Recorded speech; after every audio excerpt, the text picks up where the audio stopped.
Current start.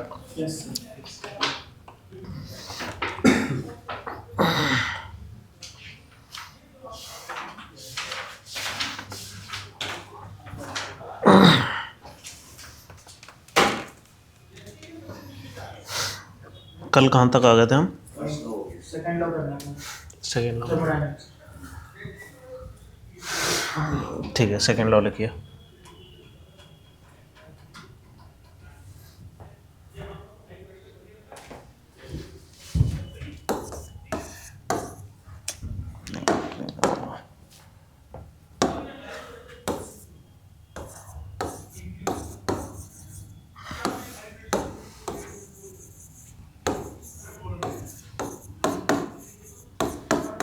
ठीक है, इसको लॉ ऑफ एंट्रोपी कहते हैं। पहले एक काम करते हैं, एंट्रोपी समझते हैं।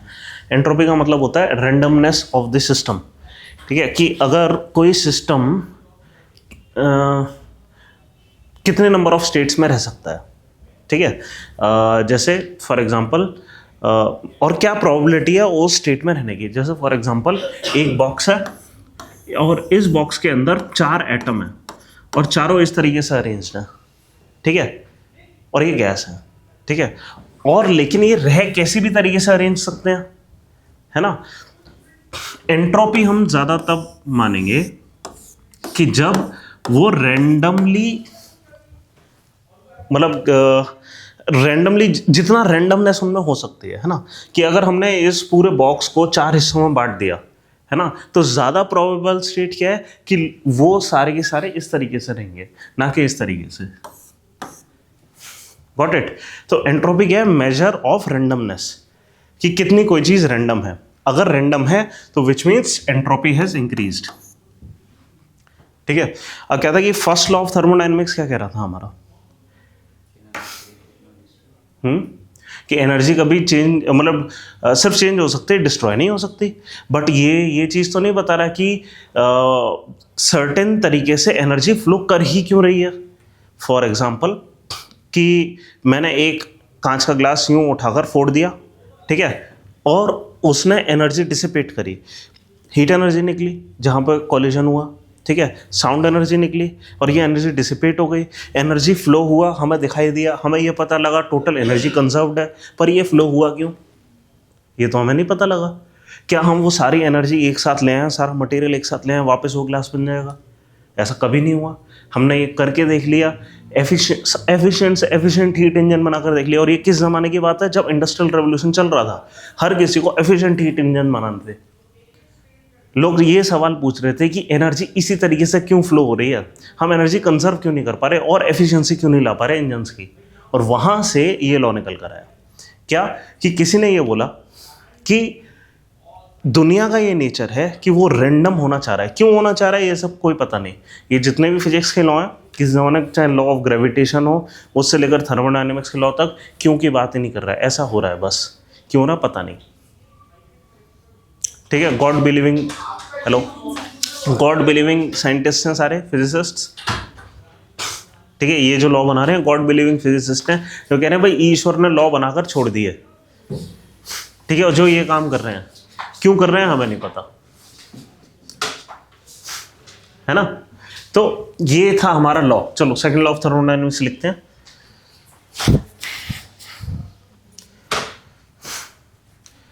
देखो second law of thermodynamics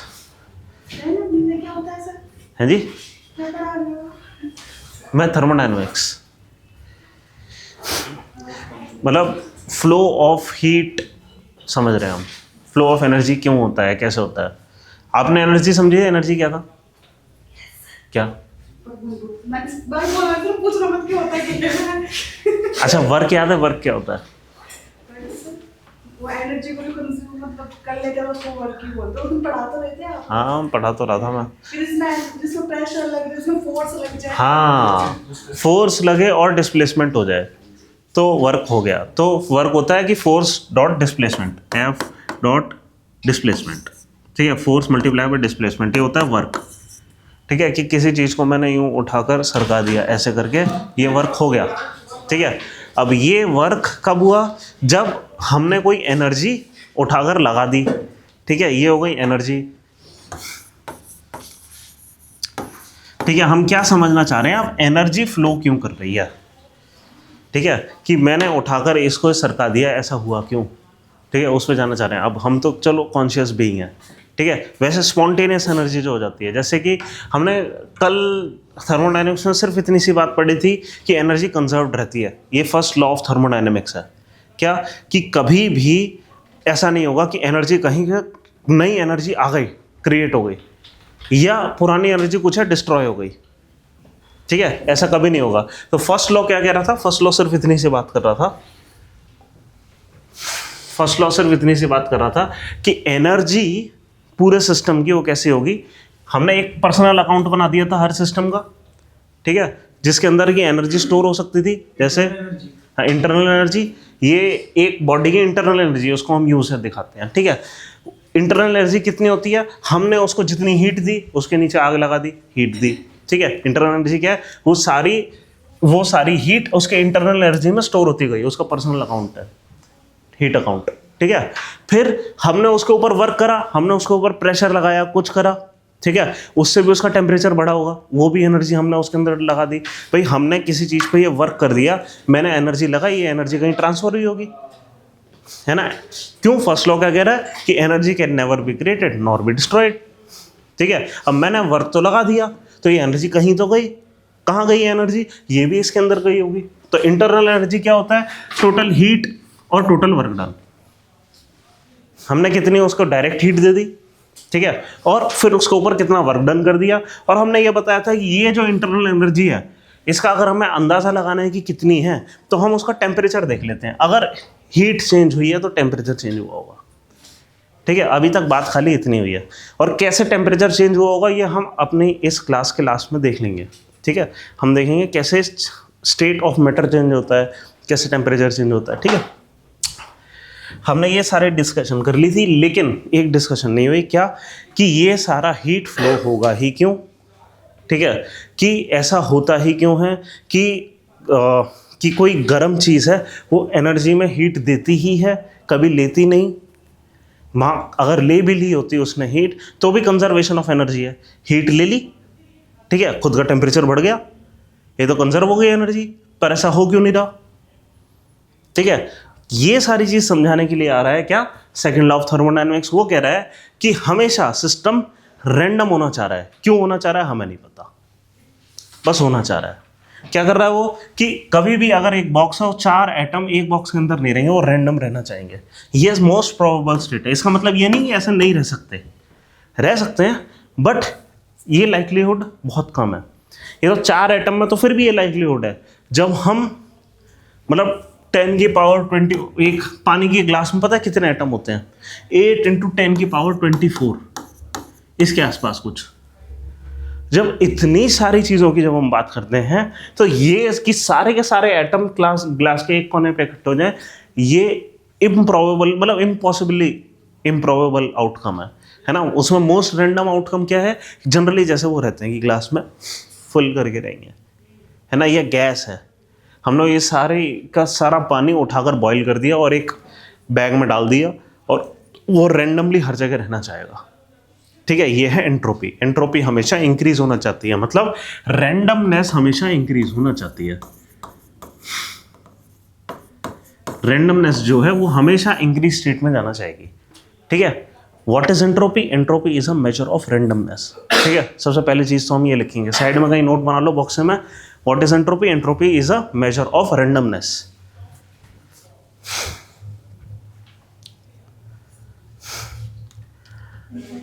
is a measure of randomness or disorder in the system.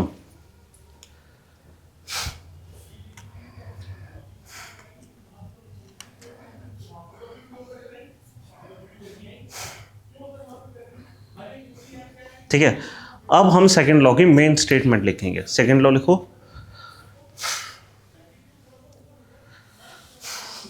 जिसको हम लॉ ऑफ एंट्रोपी बोलते हैं, कि the total entropy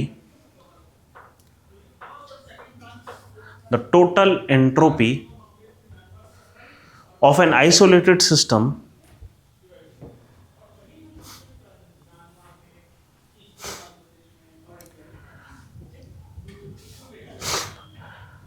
always increase, either increases over the time, always either increases over the time,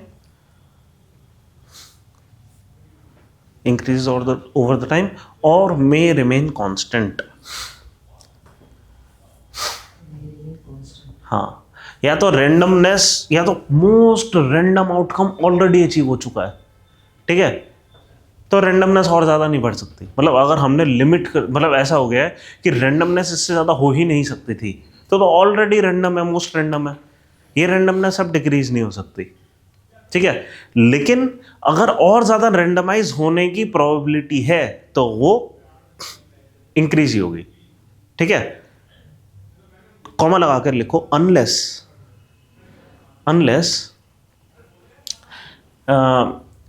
an external source of energy is supplied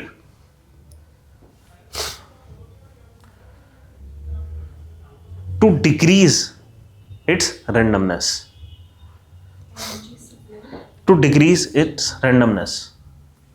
मतलब अगर आपको randomness उसकी decrease करनी है तो एक्सटर्नल एनर्जी सोर्स पर लगाना पड़ेगा। कैसे? कि जैसे गैस तो बहुत रैंडम है, गैस को कभी भी आइस तो बनना ही नहीं चाहिए था, पर हमने वाटर वेपर को आइस बनते देखा है, पहले वो लिक्विड बनता है, रैंडमनेस डिक्रीज हो गई क्योंकि गैस तो रैंडम है, फिर वो लिक्विड बने और फिर हमने उसका आइस बना दिया, है ना, क्रिस्टल स्टेट, वो तो मूव ही नहीं कर रहे, रैंडमनेस डिक्रीज कर दी। ऐसा करने के लिए हमें एनर्जी लगानी पड़ेगी, अपने आप स्पॉन्टेनियसली नहीं होगा अगर मोस्ट रैंडम स्टेट में है। एक बार टेम्परेचर अचीव हो गया, आइए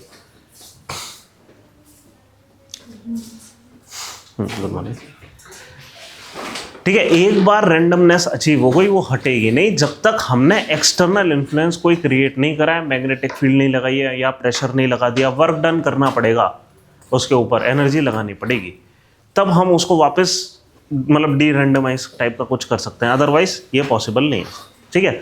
इसके इम्प्लीकेशन क्या है? ये जो सेकंड लॉ है ना, इसके इम्प्लीकेशन फिर तगड़े हैं। क्या क्या इम्प्लीकेशन है? पहली चीज़, ये तो पहले सबसे बड़ा इम्प्लीकेशन यही है कि चीज़ें रैंडमाइज हो रही हैं, ठीक है। अगर हमने ये कहा कि अगर एक्सटर्नल एनर्जी लगानी पड़ेगी, है ना, ये एक्सटर्नल एनर्जी लगाने के लिए हम मतलब कर क्या रहे हैं? एक्सटर्नल एनर्जी लगाने का मतलब पता है क्या है? कि in order to create order somewhere we are spewing out disorder somewhere else. Got it? Overall system की एंट्रोपी और ज़्यादा इंक्रीज होगी। मतलब कोई अगर कहे ना कि भाई आपका रूम हमेशा गंदा क्यों रहता है, ठीक है, तो आप ये बोल सकते हैं, in order to create an order we have to spew out disorder somewhere else, ठीक है। हम ये नहीं करना चाहते इन्वायरमेंट के साथ, समझ रहे हैं? कि अगर आपको ऑर्डर क्रिएट करना है, disorder is the law of nature, in order to create an order you have to create disorder somewhere else, ठीक है। ये एक इम्प्लीकेशन है लॉ ऑफ एंट्रोपी का, कि अगर आपको आइस बनानी है, आपने एनर्जी लगाई, रेफ्रिजरेशन का एक हीट पंप लगाया, वहाँ से उठाकर हीट आपने करा क्या? हीट कंज्यूम करी ना वहाँ से। जब हीट आपने उठाई, हीट क्या है? ये एक एनर्जी है, इसको कहीं और स्प्यू आउट करोगे, जब और स्प्यू आउट करोगे इस हीट को, ये कहीं और डिसऑर्डर क्रिएट करेगी। आप समझ रहे हैं? हाँ, ये इनफैक्ट लाइफ मतलब कुछ फिजिसिस्ट इसको इस तरीके से देखते हैं, लाइफ क्या है? Life is a struggle against entropy. सब कुछ डिसऑर्डर होना चाह रहा है, but somehow life processes, cellular microbiology वगैरह करके कुछ करके प्रोटीन बना दे रहे हैं, डीएनए बना दे रहे हैं, ऑर्गेनाइज कर दे रहे हैं ऑर्गेनिज्म को, एटम्स को इधर उधर से खींच के कुछ बिल्ड कर दे रहे हैं। हैं? क्या? अच्छा, हाँ हाँ हाँ, इनफैक्ट एंट्रोपी का एक इंपॉर्टेंट इम्प्लीकेशन यह है कि time would always move in the forward direction, it can never move backward, because backward क्या है? क्योंकि टाइम, ये कह रहे हैं कि रैंडमनेस हमेशा इंक्रीज होगी। अगर रैंडमनेस इंक्रीज हो रही है और अगर हम टाइम में पीछे जा रहे हैं तो रैंडमनेस डिक्रीज होना शुरू हो गई। रैंडमनेस डिक्रीज हो नहीं सकती आइसोलेटेड सिस्टम की, सेकंड लॉ कह रहा है, which means time would always move in the forward direction, ठीक है। इसके बहुत मतलब सेकंड लॉ के सबसे तगड़े इंप्लीकेशंस हैं। इनफैक्ट लिखते हैं, चलो इंप्लीकेशंस लिखते हैं ऑफ सेकंड लॉ। हाँ, हम थर्मोडायनेमिक्स पढ़ रहे हैं। ये आपके लिए न्यूज़ है।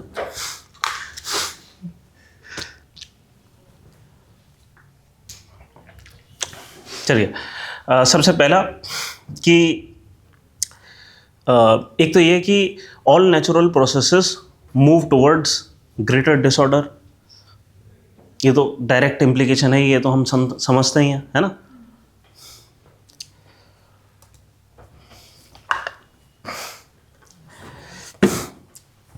दूसरा, heat cannot flow spontaneously, heat cannot flow spontaneously from a colder system to a warmer system. Colder to warmer. हाँ, वाई? सोचो ये सेकंड लॉ किस तरीके से अप्लाई हो रहा है यहाँ पर।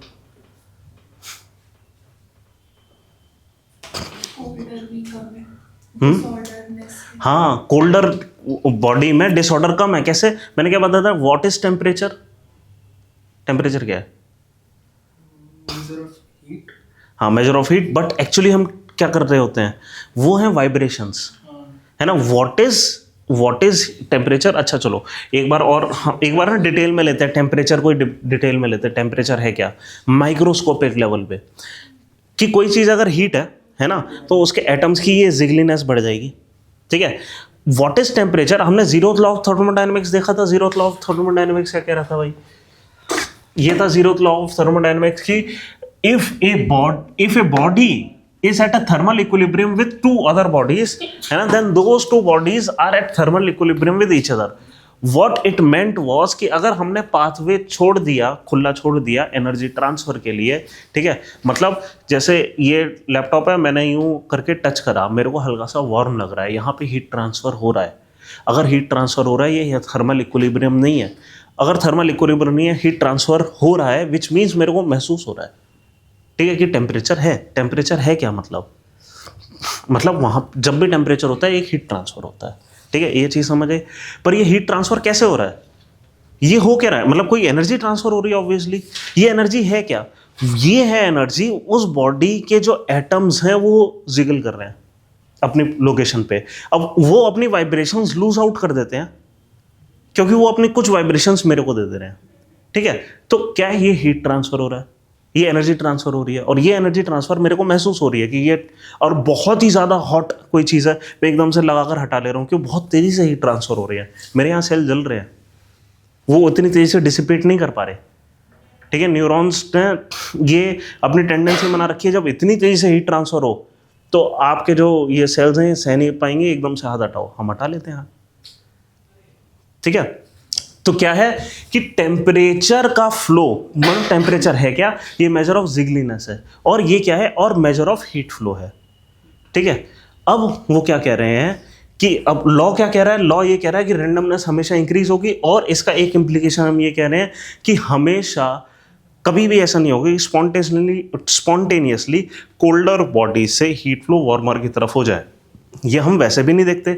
मैं जब भी इसको छूता हूँ मेरे को ये गर्म लगता है। कभी ऐसा नहीं होता कि मेरे को ये ठंडा लगे जबकि ये खुद गर्म है ना। ऐसा नहीं होता कि यहाँ से हीट ट्रांसफर उधर हो जाए, ये तो कभी नहीं होता। और ऐसा क्यों नहीं होता? क्योंकि रेंडमनेस है, रेंडमनेस इंक्रीज होनी है, क्योंकि इसके जो एटम है वो ज़्यादा जिगली है, मेरे एटम वो कम जिगली है, समझ रहे हैं। और वो जो अपना रेंडमनेस है वो स्प्यू आउट कर रहे हैं।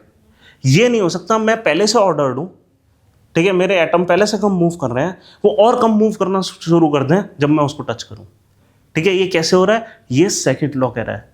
इसलिए कभी भी ऐसा हो नहीं सकता कि कोल्डर बॉडी से वार्मर बॉडी में हीट फ्लो हो। अंडरस्टूड है ना? कभी ऐसा नहीं हो सकता, ठीक है। एक इम्प्लीकेशन ये हो गया। फिर next, direction of time. Next implication है डायरेक्शन ऑफ टाइम। हाँ जी, कोल्डनेस की जब नहीं, इसी तरीके से सोचो। कोल्डनेस क्या है? वार्म क्या था कि वहां से हीट फ्लो मेरी तरफ हो रहा है। कोल्ड क्या होगा? मेरी तरफ से हीट फ्लो उधर की तरफ होगा। मतलब वहां पे एब्सेंस ऑफ हीट है, कि वहां पे मतलब टेम्परेचर नहीं है। तो हो क्या रहा है कि मेरे जो ज्यादा वाइब्रेट कर रहे हैं एटम, वो अपनी एनर्जी को स्प्यू आउट कर रहे हैं, है ना। कोल्डनेस क्या है? कोल्डनेस बस एक परसेप्शन है। किस चीज़ का? कि जब हम एनर्जी लूज करना शुरू करते हैं, उस चीज़ का परसेप्शन है वो बस।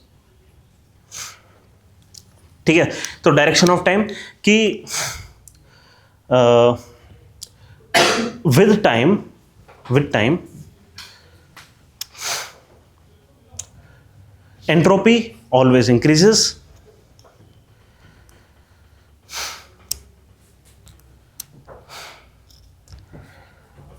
and therefore its reversal is not possible, and therefore its reversal is not possible.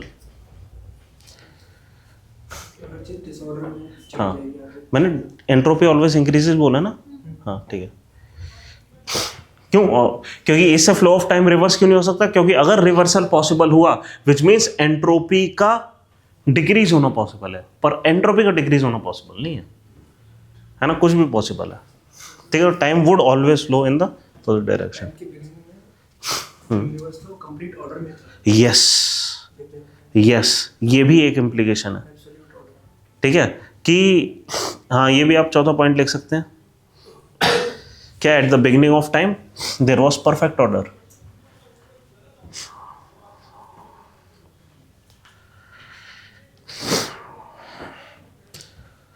अब कैसा था, क्यों था, कैसे चीज़ें पैन आउट हुई, वो परफेक्ट ऑर्डर ही कैसे आया, हमें कुछ नहीं पता। उसके बाद का कुछ ठीक है, हमें बस ये पता है उसमें कुछ हुआ होगा, उसके बाद कुछ हुआ होगा, और हम यहाँ हैं और अब हम देख रहे हैं कि ऐसा हो रहा है। हमें खाली ये पता है अभी क्या हो रहा है, हमें ये नहीं पता तब क्या हुआ था। मतलब कुछ आइडिया है, ज़्यादा नहीं है। ठीक है, फिर inefficiency of all processes. Yes, inefficiency. हाँ, ऑल प्रोसेसेस, सारे प्रोसेस इनएफिशिएंट होंगे, सारे। परफेक्ट एफिशिएंसी, आप एफिशिएंसी का मतलब क्या है? आपने जितना वर्क करा वो एग्जैक्टली उतनी हीट ट्रांसफर हो जाए, उतनी एनर्जी ट्रांसफर हो जाए, ऐसा हो ही नहीं सकता। एनवायरनमेंट में लॉस होगा ही, है ना। मतलब क्या है कि some amount of heat would always be release into the environment, है ना। तो इसका मतलब क्या है, लिखो some amount of heat would always be released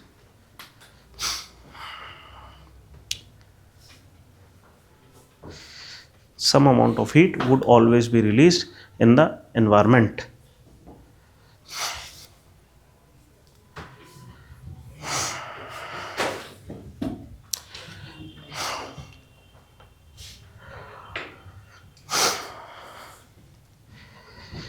ठीक है, और एक और इम्प्लीकेशन है 7 की इररिवर्सिबिलिटी ऑफ मोस्ट प्रोसेसेस।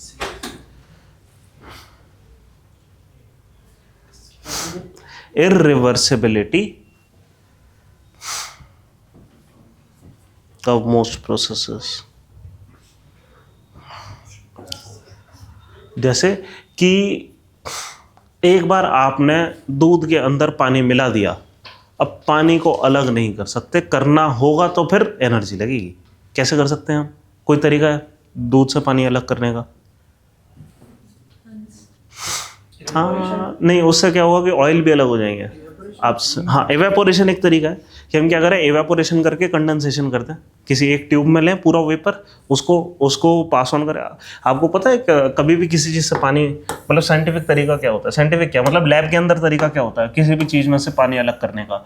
कि आप इसको गर्म करते हैं, ठीक है, और इसको एक इसमें रखते हैं, एक ट्यूब पास करते हैं, और इस ट्यूब को पास करते हैं एक कंडेंसेशन ट्यूब के अंदर से। कंडेंसेशन ट्यूब क्या होते हैं? एक ग्लास के अंदर ग्लास, ये भी ग्लास होता है, इस ग्लास के अंदर आप पानी छोड़ देते हैं ठंडा, है ना। तो होता क्या है कि यहाँ से जो वेपर जा रहे होते हैं ना वो ठंडे हो जाते हैं, और फिर यहाँ पे इसको ड्रॉप बाय ड्रॉप आपको पानी मिल जाता है।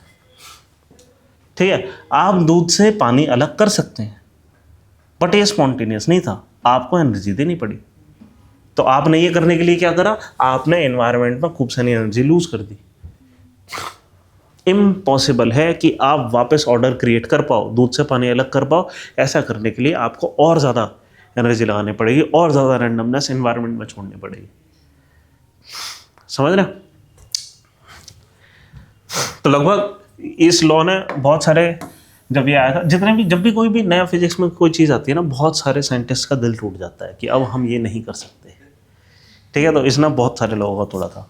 ठीक है, लेकिन अच्छी बात क्या है, इससे इस पूरे प्रोसेस से हमें एक मतलब वैसे तो इसका कोई एप्लीकेशन नहीं है सच, बट हम एटलीस्ट ये समझ पाते हैं कि हम मैक्सिमम कितने एफिशिएंट हीट पंप्स बना पाएंगे, ठीक है। कैसे डिस्कवर किया था सर? ये तो ज़्यादातर लोगों मतलब ये इतना ज़्यादा वो है कि कई सारे लोगों ने मिल के ये बोला था और फिर फाइनली फिजिसिस्ट ने कहा कि इसने ये बोला, इसने ये बोला, इसका सबका मेन कंक्लूजन ये निकल कर आ रहा है। सेंचुरी में या फिर उससे पहले? 1800s में हुआ, 19th सेंचुरी में, ठीक है। ज़ीरोथ लॉ आया था वो 16-17 सेंचुरी में आ गया था, ठीक है। 18th सेंचुरी में आ गया था ये first law of thermodynamics equilibrium वाला, ठीक है। 1920 सेंचुरी में आते हुए ये सेकंड लॉ आ गया, और फिर 20th सेंचुरी में हम एक और थर्ड लॉ पढ़ते हैं, बट थर्ड लॉ इतना इंपॉर्टेंट नहीं है हमारे लिए, सेकंड लॉ का सबसे बड़े इंप्लीकेशन है, ठीक है।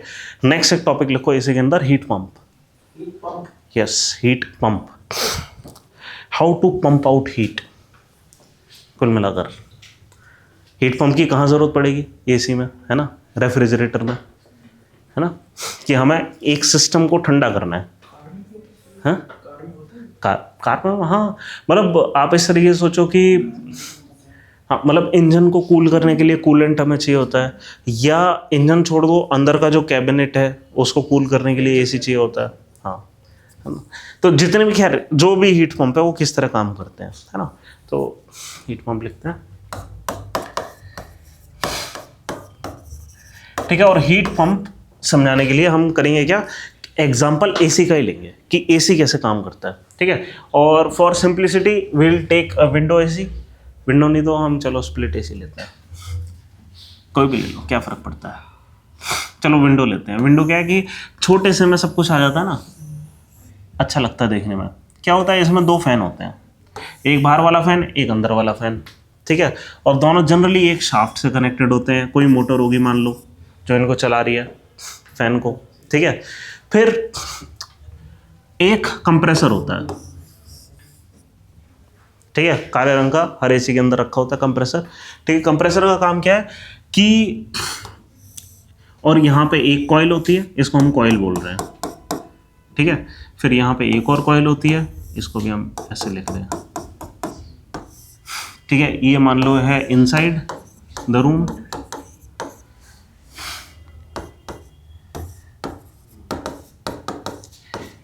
या मान लो आउटसाइड द रूम, ठीक है। अब काम कैसे करेगा, कंप्रेसर के अंदर, कंप्रेसर और इस कॉइल सिस्टम के अंदर एक गैस होती है, ठीक है, जिसको हम रेफ्रिजरेंट बोल सकते हैं, ठीक है, क्योंकि उसका काम है रेफ्रिजरेशन करने का, सिंपल नाम रख दिया, ठीक है। अब ये गैस को कंप्रेसर क्या कर रहा है कंप्रेस, सिंपल, ठीक है। एक बार को ये सारी चीज़ें हटाते हैं, ऐसा करते हैं,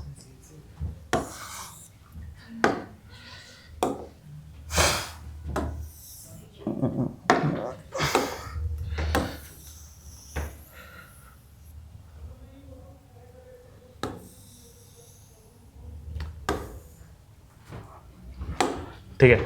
अब मेरे को बताना, हमने मान लो इस गैस को करा कंप्रेस, ठीक है, कंप्रेशन से स्टार्ट कर रहे हैं, ठीक है। और इस गैस को हम इस वाले ब्लेड पर भेजेंगे, ठीक है। कंप्रेस करेंगे तो टेम्परेचर क्या होगा, प्रेशर बढ़ेगा, टेम्परेचर बढ़ेगा, है ना। किसी भी चीज़ को हम कंप्रेस कर रहे हैं, वर्क मतलब लॉजिक लगाओ भाई, work is being done over it, हम उसको पुश कर रहे हैं, है ना, विच मीन्स उसका टेम्परेचर बढ़ेगा, ठीक है। टेम्परेचर बढ़ गया, और टेम्परेचर बढ़ते ही ये इंक्रीज टेम्परेचर हो गया, ठीक है, टेम्परेचर इंक्रीज हो गया, और इस गैस को हमने भेज दिया यहाँ पे, ठीक है, यहाँ पे भेज दिया। और इस कॉइल के अंदर क्या हो रहा है, वो आपने देखा होगा उसकी एसी के अंदर वो मतलब ब्लू कलर की खूब सारी पतली पतली फॉइल्स लगी होती हैं, देखा, एल्यूमिनियम की फॉइल्स होती हैं, फॉइल होती है। मतलब कभी भी एसी अगर खुलेगा तो उसके अंदर इस तरीके से खूब सारे फॉइल ब्लेड लगे होते हैं, उसके पीछे कहीं फैन छुपा होता है, बाहर की तरफ कुछ हवा मार रहा होता है, देखा कभी भी विंडो एसी के पीछे जाकर अगर आप देखो तो क्या दिखता है, नहीं पंखा तो आपको डायरेक्टली नहीं दिखता, पंखा नहीं दिखता कभी, है। या इवन अगर आपको स्प्लिट एसी में भी जो पंखा दिख रहा है, एक साइड पंखा दिख रहा है, दूसरी साइड एक जाली दिख रही है, जाली दिखती है ना, वो जाली एल्यूमिनियम की बहुत बारीक बारीक उसमें छेद होते हैं, आर पार भी आप नहीं देख पाते, कॉपर की होती है, कॉपर बहुत अच्छा एसी है तो कॉपर होगी, बुरा एसी है तो एल्यूमिनियम की होगी, ठीक है, हमें क्या चाहिए कि इस कॉइल के अंदर से हम ये जो गैस वाली लाइन है ना इसको पास कर रहे हैं। चाहिए तो रेफ्रिजरेटर के पीछे भी होती है। हाँ, रेफ्रिजरेटर के पीछे भी होती है ना। उसमें हम क्या कर रहे हैं, उसमें क्या है, लोहे की होती है। अगर लोहे की ना हो, कॉपर की और अच्छी। क्यों? हमारा काम क्या है, हमने इसको कर दिया कंप्रेस, टेम्परेचर बढ़ा दिया गैस का। हमारा मेन काम क्या है, इस हीट को बाहर छोड़कर आना है। बाहर छोड़कर आने का सबसे अच्छा तरीका क्या है कि इसको इतना कंप्रेस कर दो, पहली बात तो खूब सारा हीट हो जाए और ये सारी हीट इस जाली पे पास ऑन हो जाए, जाली हो जाए गर्म, और इस जाली पे हम पंखा चलाएंगे। पंखा चलाएंगे तो क्या, पंखा चलाएंगे तो ये सारी हीट एनवायरनमेंट में निकल जाएगी, है ना। ये सारी हीट एनवायरनमेंट में निकल गई। अब ये गैस हो गई ठंडी, है। हाँ, रेडिएटर, इसको रेडिएटर कहते हैं एक्चुअली। कार में भी रेडिएटर इसी तरीके से लगा होता है, मतलब इंजन के जस्ट आगे। उसमें भी क्या है, वहां पे गैस नहीं यूज होती, वहां पे लिक्विड कूलेंट यूज होता है। वो इंजन से वो ग्रीन कलर का लिक्विड होता है गाड़ी में आगे की तरफ बोनेट में, ठीक है, वो निकल कर आता है रेडिएटर के पास। रेडिएटर के अंदर भी इसी तरीके से कॉइल होती हैं, उस पर पंखे लगे होते हैं, वो बाहर छोड़ देता है और फिर वो ठंडा जो वो है वो वापस इंजन के पास चला जाता है। वहाँ पे सिंगल साइकिल है, यहाँ पे ऑलमोस्ट ये डबल साइकिल है। देखते हैं क्या, हाँ, तो वो ही बॉयल होने लगता है। वो एक्चुअली जो लिक्विड होता है वो डिजाइंड नहीं होता है कि वो वेपराइज हो, है ना। इसलिए हद से ज़्यादा अगर गर्मी हो गई तो कूलेंट ही वेपराइज, मतलब बॉयल होना शुरू हो जाता है, ठीक है। ये जो लिक्विड है, जो रेफ्रिजरेंट है, चाहे वो ये लिक्विड फॉर्म में हो या गैस फॉर्म में, हम चूज कैसे करते हैं कि उसको टेम्परेचर, मतलब वो उस टेम्परेचर स्टोर करने की कैपेसिटी बहुत तगड़ी हो। मतलब उसका टेम्परेचर तब राइज हो जब हम उसमें बहुत ज़्यादा हीट सप्लाई कर दें, है ना। जैसे पानी है, उसको बॉईल करना आसान नहीं है, बहुत देर तक बॉइलिंग करनी पड़ती है, तब जाकर वो बॉईल होता है। ये बहुत अच्छा कूलेंट है, पानी एक्चुअली एक अच्छा कूलेंट है ना। हमें जब बहुत ज़्यादा गर्मी हो रही होती है, हम करते क्या, नहा लेते हैं। क्यों? पानी बहुत अच्छा कूलेंट है ना। वो स्टोर कर लेता है एनर्जी को, लेकर चला जाता है हमारी बॉडी से, ठीक है। खैर एनीवे, हमने प्रेशर बढ़ाया, टेम्परेचर बढ़ गया, इस कॉइल से पास करा, इसने स्प्यू आउट कर दी सारी हीट, परफेक्ट, ठंडा हो गया वो जो वेपर है, वो ठंडा हो गया होगा, ठीक है। वो जो वेपर है, ठंडी वेपर, हम उठाकर ले जाते हैं इधर दूसरे इसमें। बस एक छोटा सा काम और क्या करते हैं, इनफैक्ट ये ठंडा इतना हो जाता है, कभी कभी लिक्विड हो जाता है, ठीक है, कि हमने उसकी सारी हीट निकाल दी और वो लिक्विड हो गया, ठीक है। हम फोर्स करते हैं इसको कंडेंसर, मतलब एक कंडेंसेशन वाल्व होता है, ठीक है, उससे पास कराते हैं, ठीक है, और हम फोर्स करते हैं इनफैक्ट ये और ज़्यादा गैस हो जाए, ठीक है। इसका मतलब क्या हुआ कि देखो, अगर किसी चीज़ को लिक्विड से आप गैस बना रहे हो, उसका टेम्परेचर बढ़ेगा या घटेगा? और ज़्यादा घटेगा। क्यों? देखो, अब क्या है कि अब हम हीट तो एक्सचेंज नहीं कर रहे एनवायरनमेंट से, और इस वाले लॉ पर आते हैं। इस वाले लॉ पर क्या है लॉ, फिर से यहाँ पे लिख देता हूँ कि किसी भी चीज़ की जो इंटरनल एनर्जी होती है वो कितनी होती है, हमने जितनी उसको हीट प्रोवाइड करी और हमने उस पर जितना काम करा, वर्क करा, प्रेशर बढ़ाया, समझ रहे हैं। अब उसकी इंटरनल एनर्जी का अकाउंट कांस्टेंट है, उसमें से कोई हीट ली नहीं गई, डाली नहीं गई, ठीक है। हम क्या, अब जो इंटरनल एनर्जी का जो अकाउंट कांस्टेंट है, अगर हमने उसका डिसऑर्डर और ज़्यादा बढ़ा दिया है तो उसका टेम्परेचर कम हो जाना चाहिए ना, है ना। तो टेम्परेचर कम हो जाएगा, तो टेम्परेचर और ज़्यादा कम हो गया, ठीक है। अब ये बहुत कोल्ड लिक्विड बन चुका है, ठीक है, या इनफैक्ट बहुत कोल्ड गैस बन चुकी है। अब हम इसे अंदर वाली कॉइल से पास ऑन कराते हैं, एकदम सेम प्रिंसिपल है। वाटर में भी कहाँ उल्टा है? नहीं, इस तरह सोचो कि हम एक पिस्टन के अंदर वाटर को रखा हुआ है, ठीक है, बहुत कम पानी है यहाँ पर, और इस पिस्टन को ऊपर खींच रहे हैं, टेम्परेचर कम हो जाएगा, ठीक है। हम वहाँ प्रेशर कम कर रहे हैं, हम फोर्सफुली कर क्या रहे हैं कि इसको वेपर बनवाने की कोशिश कर रहे हैं। और वेपर कब बनता है? वेपर तब बनता है जैसे इवेपोरेशन है। क्या होता है कि वाटर का मॉलिक्यूल अपने आसपास के मॉलिक्यूल से हीट लेता है, एनर्जी लेता है, एब्जॉर्ब करता है, भाग जाता है, ठीक है। नीचे क्या छोड़ता है? ठंडा टेम्परेचर ना।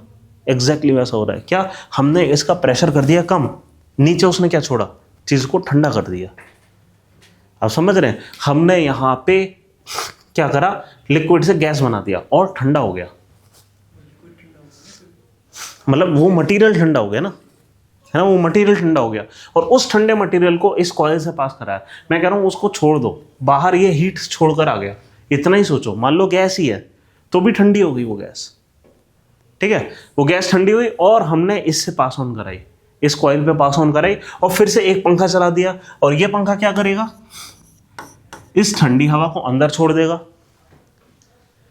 ठीक है। ये कौन सी हवा है, यहाँ पे हमने एक ये सील कर रखा होता है एक्चुअली, ठीक है, यहाँ से साइड से हवा आती है और ये बाहर से निकल जाती है। देखा होगा एसी का जो फ्रंट है इस टाइप का बना होता है ना, यहाँ पे ऐसा कुछ होता है और यहाँ पे ऐसा कुछ होता है, ऐसा होता है ना विंडो से, है ना, यहाँ से हवा अंदर जाती है, यहाँ से बाहर आ जाती है, ये पूरा सील्ड चेम्बर होता है, यहाँ से अंदर गई, यहाँ से बाहर आ गई, ठीक है। इसने करा क्या, मतलब जो कमरे की गर्मी थी वो इस ठंड से पास ऑन हुई, हुआ क्या, हीट एक्सचेंज हुआ, क्या कि ये जो गर्म हवा थी ये तो ठंडी होकर यहाँ आ गई और खुद कमरे की जो गर्मी है वो कहाँ गई, वो इस कॉइल में आ गई, है ना, मतलब इसने हीट गेन करी, ठीक है। जो कमरा ठंडा था वहां से और ज्यादा हीट उल्टा ले ली।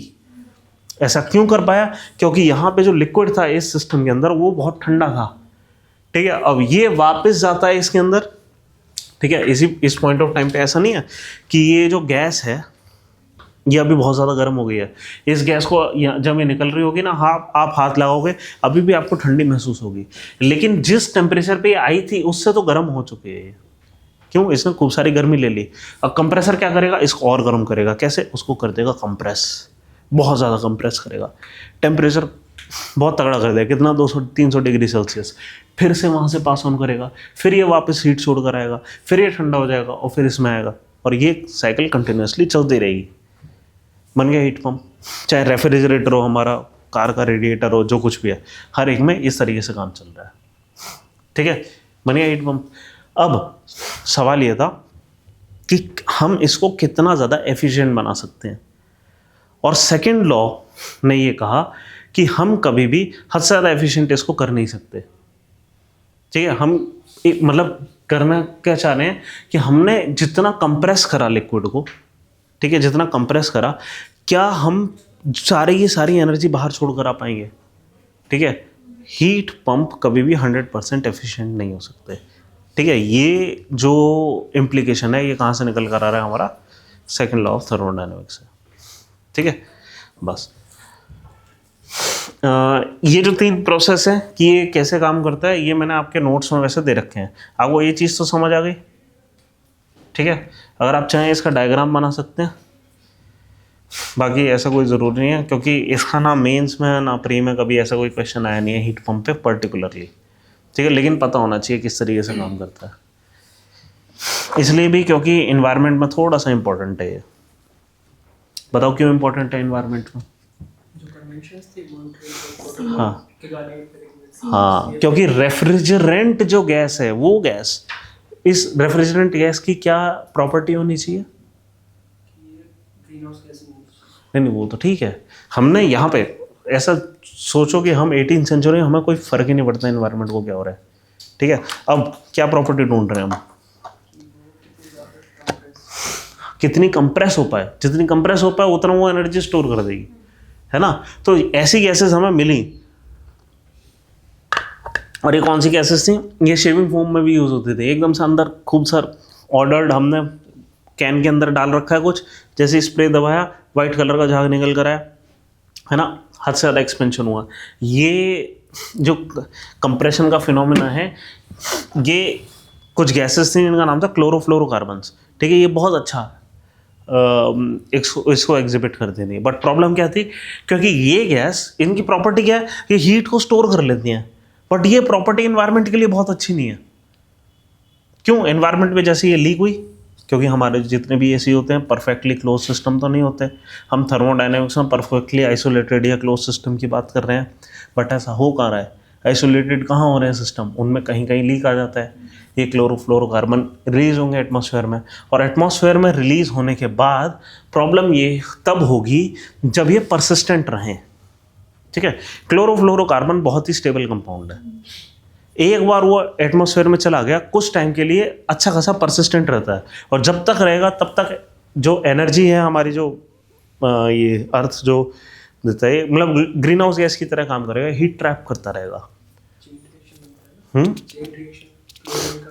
हाँ, नहीं वो तो है ही, ये वो तो चलो ओजोन को कर रहा है कि फ्री क्लोरीन छोड़ता था, ओजोन लेयर को डिप्लीट कर रहा था। एक और चीज़, ये एटमॉस्फेयर में भी तो हीट ट्रैप कर रहा है, ये हाँ CO2 की तरह काम कर रहा है, ये ग्रीन हाउस गैस है।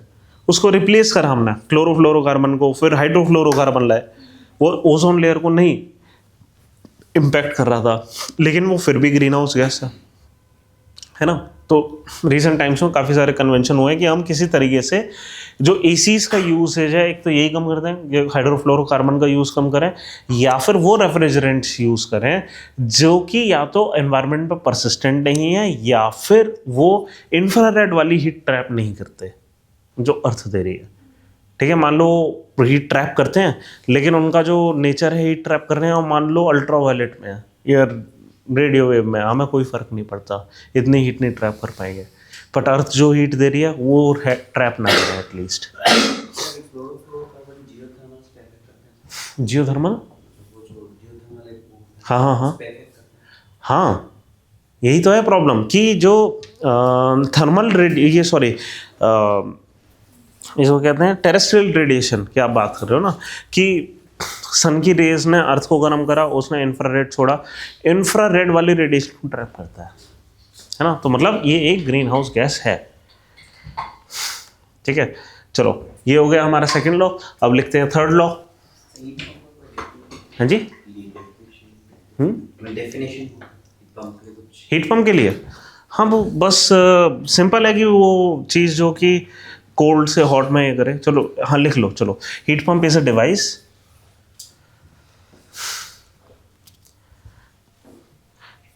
that uses work to transfer heat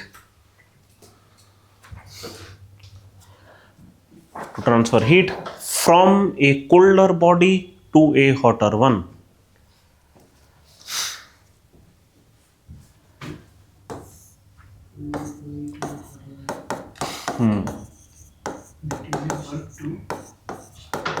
है जी, from a colder body to hotter one. ठीक है, मतलब हम एंट्रोपी के अगेंस्ट कुछ फाइट कर रहे हैं। यहाँ पे भी देखो कैसे काम कर रहा है लॉ ऑफ एंट्रोपी, भाई हम कोल्ड कर रहे हैं किसी चीज़ को। ठीक है, पर ये करने के लिए हम क्या कर रहे हैं कि हीट बाहर दे रहे हैं, और हीट जब बाहर दे रहे हैं, अंदर जितना कोल्ड होगा उससे ज़्यादा हीट हम बाहर दे रहे होंगे। हाँ, क्योंकि इलेक्ट्रिसिटी लग रही है ना। तो तो इसको देखने का ये और तरीका है क्या, कि यहाँ पे ऑर्डर क्रिएट करने के लिए हमने वहाँ डिसऑर्डर दे दिया। आप समझ रहे हैं, यहाँ पे ऑर्डर क्रिएट करने के लिए हमने वहाँ डिसऑर्डर दे दिया, और जितना ऑर्डर यहाँ क्रिएट करा उससे ज़्यादा डिसऑर्डर वहाँ क्रिएट कर दिया। क्यों? क्योंकि हमने खाली हीट बाहर नहीं करी, इलेक्ट्रिसिटी जो लगी थी कंप्रेसर को लगाने में, है ना, वो भी एज हीट, वो सारी एनर्जी हमने बाहर कर दी। हम रूम को ठंडा रखने के लिए नहीं, और कोई अप्रोच हो ही क्या सकती है। ओह अच्छा, आप कह रहे हैं, हाँ तो इससे आप ये कह रहे हैं ना, मतलब कि हम, मतलब जो क्या अर्बन हीट आइलैंड इफेक्ट हो रहा है, हाँ ये कर सकते हैं, ये करा जा सकता है। बट फिर भी हमें कुछ तो ठंडा करना पड़ेगा। गर्मी जब पड़ती है मई की, वो बहुत ही ज़्यादा तगड़ी गर्मी होती है। आप चाहे जितना भी ठंडा कर लो, आपको और ठंडा करना पड़ेगा। किस टाइप की? हम क्या कर सकते हैं?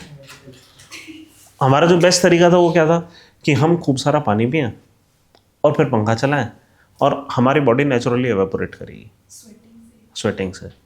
ठीक है, बट हम उसकी जगह इस पर आ गए हैं।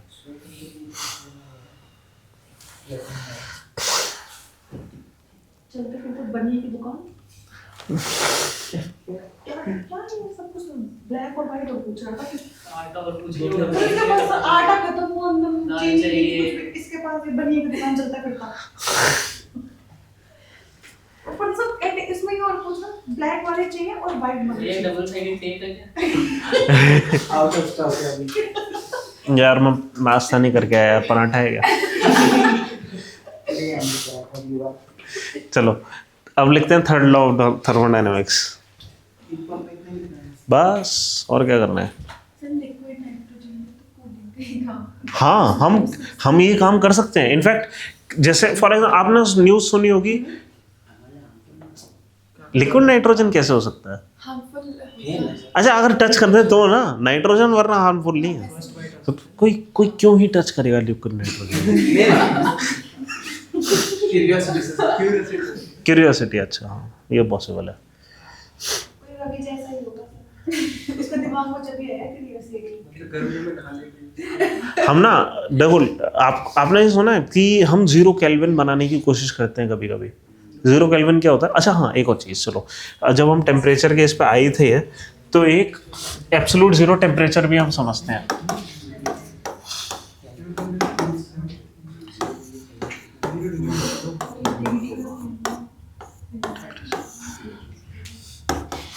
टेम्परेचर क्या था, मैंने क्या बताया? At microscopic level what is temperature? Vibrations, atom की वाइब्रेशंस है ना, वो कितना हीट स्टोर कर रहे हैं, वाइब्रेशन के फॉर्म में स्टोर होती है हीट, ठीक है। और हमें महसूस कैसे होता है टेम्परेचर? जब ये अपनी वाइब्रेशन की एनर्जी ट्रांसफर कर रहे हैं, ठीक है। एनीवे अगर हम इसको वाइब्रेशन को कम कर दें, विच मीन्स टेम्परेचर रिड्यूस हो रहा है, और कम करते चले जाएं, क्या कोई ऐसा पॉइंट आएगा जब हम वाइब्रेशंस को एब्सोल्यूट 0 कर दें? ठीक है, मतलब आ सकता है, क्या पता हमें है। हाँ मतलब अगर वाइब्रेशन एब्सोल्यूट रेस्ट पर आ गई, ठीक है, उसको हम क्या करते हैं, उस मतलब कि इस वो टेम्परेचर जहाँ से हम और ज़्यादा एनर्जी नहीं निकाल सकते, जब हम उसको किसी भी और ठंडे ऑब्जेक्ट से, मतलब उससे ज़्यादा ठंडा कोई ऑब्जेक्ट हो नहीं सकता, कि मिनिमम एंट्रोपी की स्टेट में कोई चीज़ पहुँच गई है। कुल मिलाकर बात यह है, जब मिनिमम एंट्रोपी की स्टेट पे कोई चीज़ पहुँच गई है, उस टेम्परेचर को हम क्या बोलते हैं? एब्सोल्यूट 0, ठीक है। और ये पता लगाया गया है कि एब्सोल्यूट 0 कब होता है? -273.1516 ऐसा कुछ केल्विन, मतलब डिग्री सेल्सियस होता है। हाँ जी, डिग्री सेल्सियस इस टेम्परेचर पे। और हाँ एक और चीज़, जितने भी दुनिया के ऑब्जेक्ट हैं उन सब को हम जब मिनिमम एंट्रोपी पे लाते हैं, वो ये टेम्परेचर देते हैं है ना, विच मीन्स, और ये थ्योरेटिकली भी हमने निकाला हुआ है, ठीक है। और इसके बहुत क्लोज था, हम पहुंच चुके हैं, है ना, फ्रैक्शंस ऑफ, है नहीं एग्जैक्टली इस पे पहुंचने का मतलब क्या है कि आप उसे टच करने की कोशिश कर रहे हो। टेम्परेचर कैसे मेजर करते हैं? हम किसी चीज को टच करते हैं, whenever you touch something heat transfer होगा। You can not measure absolute ये 0, है ना। ये तो फिर बताइए ना कि परफेक्ट ऑर्डर आ जाएगा। हाँ परफेक्ट ऑर्डर आ गया, अब आपने जैसे टच करा वो थोड़ी सी एनर्जी ट्रांसफर हो गई, वो नहीं कर सकते हम, हाँ तो परफेक्ट ऑर्डर आ गया। तो मतलब क्या है कि ये इसको हम कहते हैं ये एब्सोल्यूट 0, ठीक है। तो एब्सोल्यूट 0 टेम्परेचर लिख लो, इसकी कुछ डेफिनेशन लिख लेते हैं।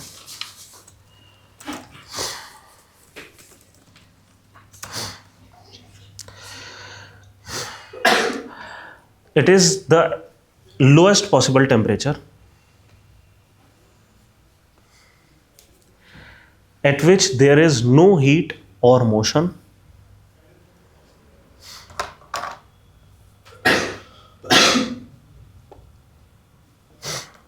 that is, it is at the lowest energy state.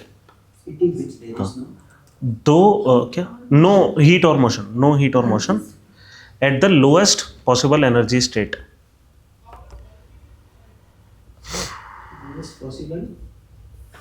जो भी है एनर्जी की स्टेट,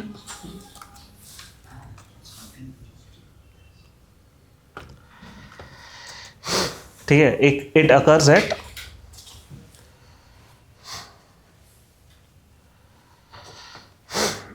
-273.15 डिग्री सेल्सियस।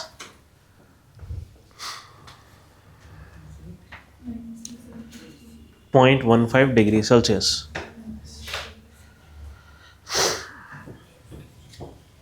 ठीक है।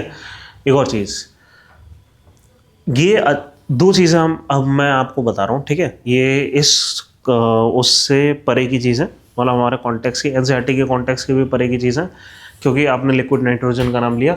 इस टेम्परेचर पे पहुंचने के लिए हम अक्सर लिक्विड नाइट्रोजन को एज अ कूलेंट यूज़ करते हैं, ठीक है। लिक्विड नाइट्रोजन ठंडा होता है क्या? हाँ लगभग सबसे ठंडा होता है उसका, आई थिंक -210 समथिंग कुछ डिग्री सेल्सियस पे वो,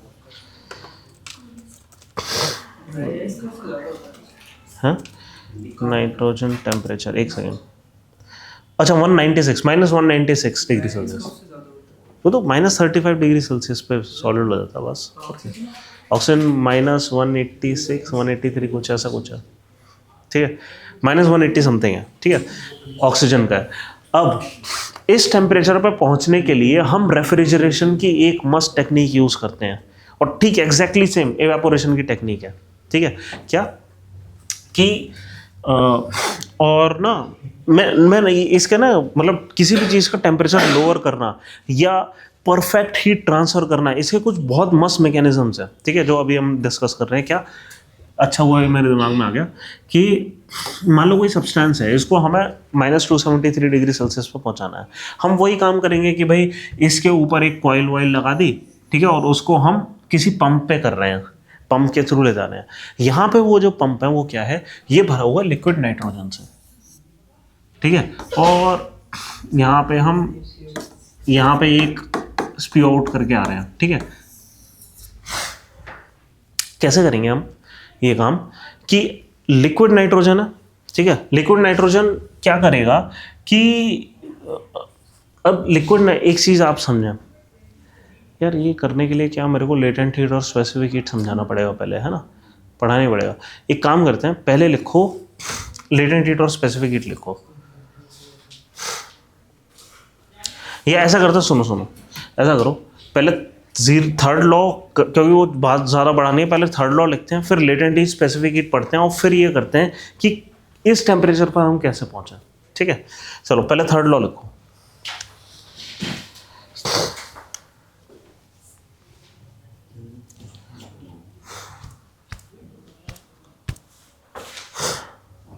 ठीक है। थर्ड लॉ क्या कहता है, as the temperature approaches absolute zero, the entropy of the system approaches to a minimum. Entropy of a system approaches to a minimum. और एंट्रोपी क्या था, रैंडमनेस, ठीक है। तो रैंडमनेस ऑफ द सिस्टम एकदम मिनिमम पे चले जाते हैं, एकदम ऑर्डर्ड परफेक्टली क्रिस्टल स्ट्रक्चर वो अचीव हो सकता है, है जी, टू अ मिनिमम, बस to a minimum, maximal possible order हो जाता है। To minimum entropy means maximal possible order. अब उससे ज़्यादा और ऑर्डर्ड आप जा ही नहीं सकते, है ना। ये वो टेम्परेचर है जिसमें और ज़्यादा ऑर्डर क्रिएट ही नहीं कर सकते, कहाँ से चले जाओगे। एक क्वेश्चन है इसी पे, कि जब हम किसी प्रिजर्व करते हैं इसको इसीलिए कूल करते हैं ताकि बच्चे, हाँ हम ये, आप ये कह सकते हो, क्यों, क्योंकि हम नहीं हम कुल मिलाकर क्या चाह रहे हैं, माइक्रोबियल एक्टिविटी वहाँ कम करना चाह रहे हैं, है ना। और माइक्रोबियल एक्टिविटी भी आप उसको अगर आप फिजिसिस्ट के पॉइंट ऑफ व्यू से देखो, आप ये बोलोगे भाई हम रैंडमनेस जो है ना उसको कम करना चाह रहे हैं। क्यों, life what it creates is it creates disorder, है ना। हम और ज़्यादा डिटेरियोरेट नहीं करना चाह रहे किसी चीज़ को, आप ये बोल सकते हो, है ना। ये सोचने का एक तरीका हो सकता है, बट ये मतलब एक्यूरेट तरीका नहीं है। हम कुल मिलाकर तो बस ये चाह रहे हैं पैथोजेंस ज़्यादा ना हो, है ना। कि कोई भी बॉडी अगर सड़ना शुरू हो जाती है, इसका मतलब पता है क्या है, कि वहाँ पे माइक्रोवेल एक्टिविटी स्टार्ट हो गई है। हम बस उसको लिमिट करना चाह रहे हैं, और ज़्यादा कुछ नहीं, है ना। बस इतना ही है, और ज़्यादा कुछ नहीं है, ये सिर्फ इतना सा है, और इससे ज़्यादा हम इसके डिटेल में नहीं जाएंगे। ये चीज़ थी, चलो। अच्छा एक चीज़ और मैं लिखना चाहूँगा यहाँ पे, आइडियल गैस लॉ, एक आइडियल गैस लॉ लिखिए।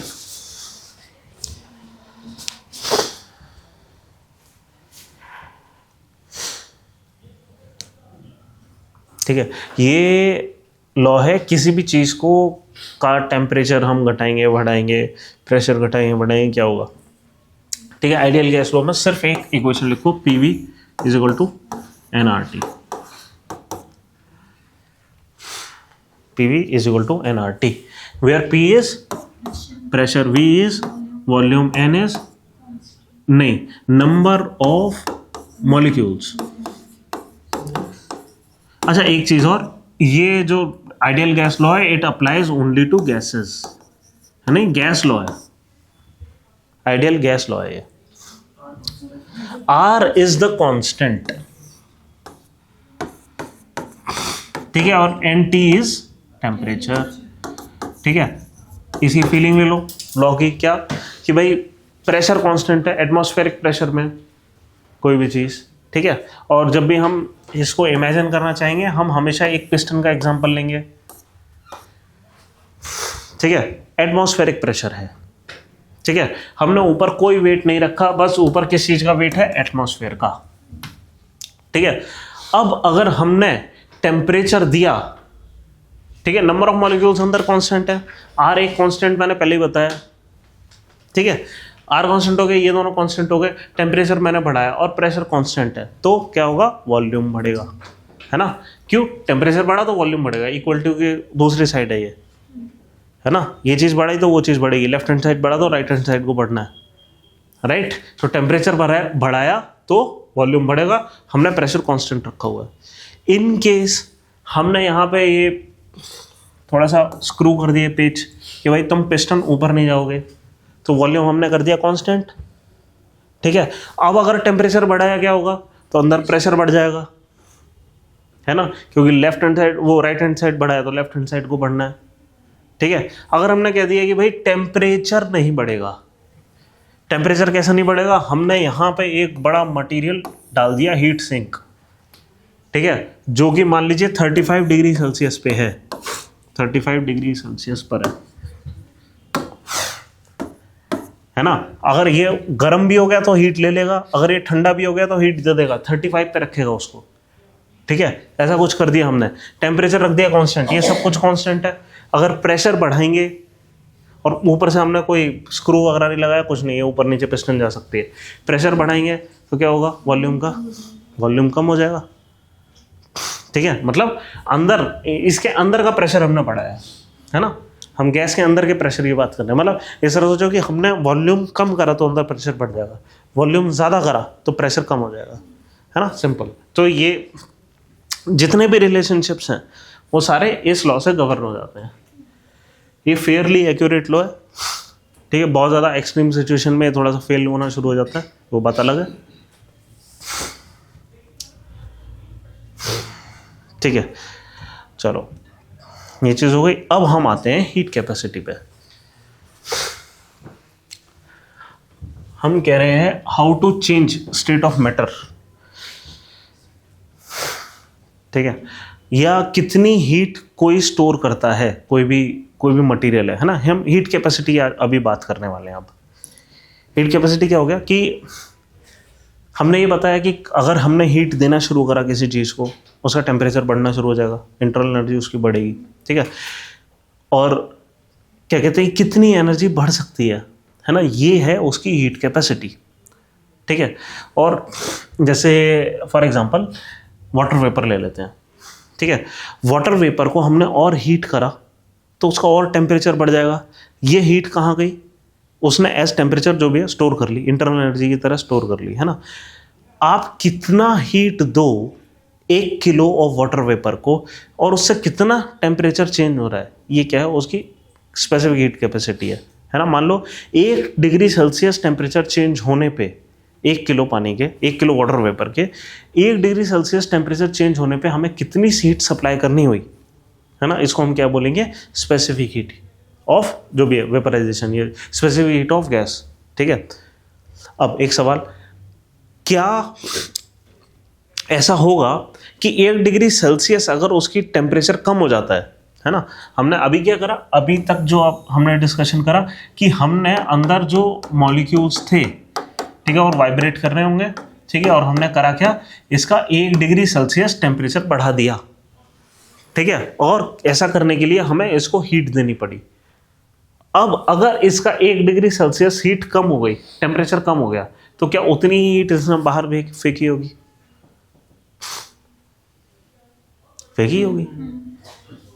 एनवायरनमेंट भी फेंकी होगी, बेशक हम नहीं कलेक्ट कर पाए वो बात अलग है, बट एनर्जी डिस्ट्रॉय तो नहीं हुई होगी, उसने उतनी ही एनर्जी बाहर फेंकी होगी, है ना। तो जो स्पेसिफिक हीट है एग्जैक्टली इस तरीके से काम करता है, और ये इंपॉर्टेंट है हमारे लिए। क्यों?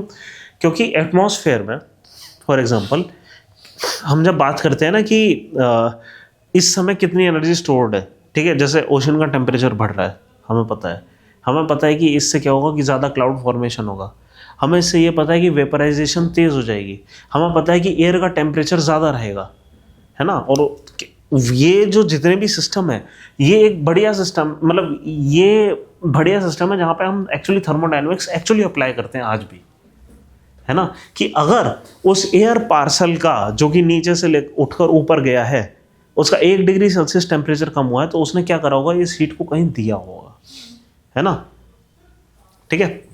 तो एनीवे हम चलो एक ग्राफ बनाते हैं, ठीक है, और ये ग्राफ इस रिलेशनशिप को समझाने की कोशिश करता है, ठीक है। पहले ऐसा करते हैं, पहले कुछ डेफिनेशन लिखते हैं, फिर ग्राफ बनाएंगे ग्राफ। तो स्पेसिफिक हीट कैपेसिटी लिखो, स्पेसिफिक हीट कैपेसिटी और इसकी definition.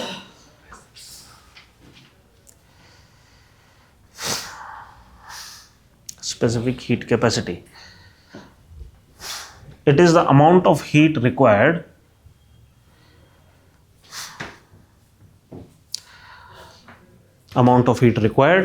to raise the temperature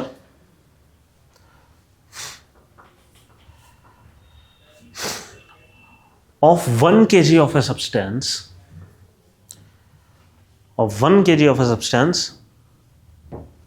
by 1 degree Celsius. By 1 degree Celsius. 1 kg substance का 1 डिग्री सेल्सियस हमें बढ़ाना है टेम्परेचर, कितनी हीट देनी पड़ेगी, उसको क्या कहते हैं, स्पेसिफिक हीट, ठीक है। इसका एक इम्प्लीकेशन है इस बात का, क्या इम्प्लीकेशन है कि अगर हमने कोई सब्सटेंस लिया है, इसको अगर हमें 10 जूल देना पड़ा, मान लो एनर्जी 1 डिग्री सेल्सियस बढ़ाने के लिए, ठीक है, मान लो 10 डिग्री सेल्सियस से 11 डिग्री सेल्सियस पे ले गए, 11 से 12 ले जाने में कितनी हीट जरूर लगेगी, एग्जैक्टली 10 जूल, और 12 से 13 में ले जाने में कितनी लगेगी, 10 जूल। और ये एक लीनियर रिलेशनशिप है, ऐसा नहीं है कि यूनिफॉर्म आपको 1 डिग्री सेल्सियस बढ़ाना है, क्योंकि डेफिनेशन क्या कह रही है, 1 डिग्री सेल्सियस बढ़ाना है। 1 डिग्री सेल्सियस 100 डिग्री सेल्सियस पे पहले से पहुंचो तब बढ़ाना है या 0 पे बढ़ाना है, कुछ नहीं लिखा हुआ। मतलब क्या है, ये लीनियर रिलेशनशिप है, किसी भी पॉइंट ऑफ टाइम पर जो भी स्टेट ऑफ मैटर है उसका आपको 1 डिग्री सेल्सियस बढ़ाना है, आपको कुछ हीट देनी पड़ेगी, ये हमेशा कांस्टेंट होगी, उससे कोई फर्क नहीं पड़ रहा। हॉटर को और हॉट बनाना है, उतनी और हीट दे दो, कोल्डर को एनर्जी उतनी लगेगी, ठीक है, समझ आ गया। ये हो गया स्पेसिफिक हीट, राइट। तो कहने का मतलब है, मान लो यहाँ हम वेपर पे थे, ठीक है, तो होगा ये ऐसा कुछ, हम हीट देते जाएंगे। मान लो यहाँ हम कह रहे हैं कि भाई टेम्परेचर पर आ गए, ठीक है, या टेम्परेचर नहीं, यहाँ पे हम डालते हैं हीट पे, यहाँ पे हम लिखते हैं एनर्जी या हीट, ठीक है, और यहाँ पे लिखते हैं टेम्परेचर, ठीक है। हम जैसे जैसे टेम्परेचर बढ़ाते जा रहे, हम जैसे जैसे हीट देते जा रहे हैं, वैसे वैसे टेम्परेचर बढ़ता जा रहा है, किसी भी तरीके से देख लो इस रिलेशनशिप को, ठीक है। ऐसा ही वाटर के साथ होता है कि हम उसका टेम्परेचर बढ़ाते जा रहे हैं, ठीक है, मतलब हमने 0 डिग्री सेल्सियस पे था पानी, ठीक है, उसको कुछ टेम्परेचर बढ़ाया। अच्छा, 0 डिग्री सेल्सियस पे पानी वाटर होता है या आइस, दोनों, ठीक है, ये क्लियर है सबको, नहीं है तो अभी हम कर लेंगे, कोई दिक्कत नहीं, ठीक है। यही हम एक्चुअली अभी पढ़ना चाह रहे हैं, समझना चाह रहे हैं, ठीक है, कि 0 डिग्री सेल्सियस पे पानी पॉसिबल है, ठीक है, आइस भी पॉसिबल है। मान लो हमारे पास 0 डिग्री सेल्सियस का पानी है, उसमें हमने कुछ एनर्जी दी, टेम्परेचर बढ़ेगा 1 डिग्री सेल्सियस, वो हो गई उसकी स्पेसिफिक हीट। हमने उतनी एनर्जी जब और देंगे तो 1 डिग्री सेल्सियस और बढ़ जाएगा, फिर और देंगे तो 1 डिग्री सेल्सियस और बढ़ जाएगा, टेम्परेचर बढ़ता जाएगा। कब तक बढ़ता जाएगा, मैक्सिमम टेम्परेचर कितना पॉसिबल है पानी का, 100 से ऊपर कभी पानी देखा है आपने, नहीं देखा, देखना चाहिए, प्रेशर कुकर में होता है, हाँ, हम खोल के नहीं देख सकते, है ना। ये क्या है, ये एट एटमॉस्फेरिक प्रेशर है सब कुछ, ठीक है। ये जितना भी हम स्पेसिफिक हीट बात कर रहे हैं, ये सब कहाँ पर है, ये एट स्टैंडर्ड प्रेशर है, ठीक है, तो ब्रैकेट में एक चीज और लिख दो, at standard pressure, at standard pressure, ठीक है, जो कि 1 atm होता है ना। हम सब कुछ खुले एनवायरनमेंट में करते हैं, यहाँ पे 1 atm प्रेशर है, ठीक है। अब आप 0 से लेकर 100 तक ले गए, 100 से ऊपर नहीं ले जा सकते, ये इम्पॉसिबल है, ठीक है। और अगर आपने उसको हीट देना शुरू करा, वो 100 डिग्री सेल्सियस का पानी और हीट लेके वेपराइज होना शुरू हो जाएगा, ठीक है। वो कुछ नहीं होगा, सिर्फ वेपराइजेशन होगा। कब तक वेपराइजेशन होगा? जब तक सारा पानी उड़ नहीं जाता। तो आप कर क्या रहे हैं एक्चुअली, पता क्या, मैंने ये गलत ही लिखा है, इसको उल्टा करना चाहिए हमें। हीट यहाँ आनी चाहिए और टेम्परेचर यहाँ आना चाहिए, ठीक है, कि टेम्परेचर कांस्टेंट है। हम तो हीट सप्लाई करते जा रहे हैं, हम हीट सप्लाई करते जा रहे हैं, लेकिन वो और ज़्यादा टेम्परेचर नहीं बढ़ रहा। क्यों? पानी 100 से ऊपर जा ही नहीं सकता, इम्पॉसिबल है ना। ऐसे ही मान लो इसी डायरेक्शन में उल्टा, और कब तक ये 100 डिग्री सेल्सियस से ऊपर नहीं जाएगा टेम्परेचर? ये 100 degree Celsius, 100 degree Celsius, 100 degree Celsius से कब तक ऊपर नहीं जाएगा टेम्परेचर? पूरा गैस नहीं बन जाता। जैसे गैस बन गया, अब स्टीम का टेम्परेचर क्या होता है? 100 डिग्री सेल्सियस एंड अबव, ठीक है। 800 डिग्री सेल्सियस की भी बढ़िया स्टीम होती है। उसको 800 डिग्री सेल्सियस की स्टीम को जब आप नोजल से किसी भी चीज़ पर आप डालेंगे, कोई भी चीज़ जल जाती है, ठीक है। 800 डिग्री सेल्सियस की स्टीम से आप मैच स्टिक जला सकते हैं, ठीक है, ठीक है। यहाँ पे वो कूलेंट का काम नहीं कर रहा। अब वो क्या है, एक रिजर्वायर ऑफ हीट है, वो किसी भी चीज़ को हीट देना चाह रहा है। हीट जैसे ट्रांसफर हुई, इग्निशन टेम्परेचर आया मैच स्टिक का, वो जल जाएगा, आप कागज़ जला सकते हैं स्टीम से, ठीक है। हम कितने भी हीट देते चले जाएं, वो सारी उसमें स्टोर हो जाएगी, पानी के अंदर सारी स्टोर हो जाएगी वो सारी हीट, ठीक है। उस हीट का आप कुछ भी करो। हम न्यूक्लियर पावर प्लांट में हीट यूज़ करते हैं, उनको क्या कहते हैं, टर्बाइंस को चलाने के लिए। हम कोल के पावर प्लांट में स्टीम को यूज़ करते हैं टर्बाइंस को चलाने के लिए। स्टीम इंजन ऐसे ही चलता है ना। इनफैक्ट आपको पता है हमारे देश में बहुत ही कम चीज़ों के लिए अलग से एक्ट है, बॉयलर्स एक्ट है हमारे देश में।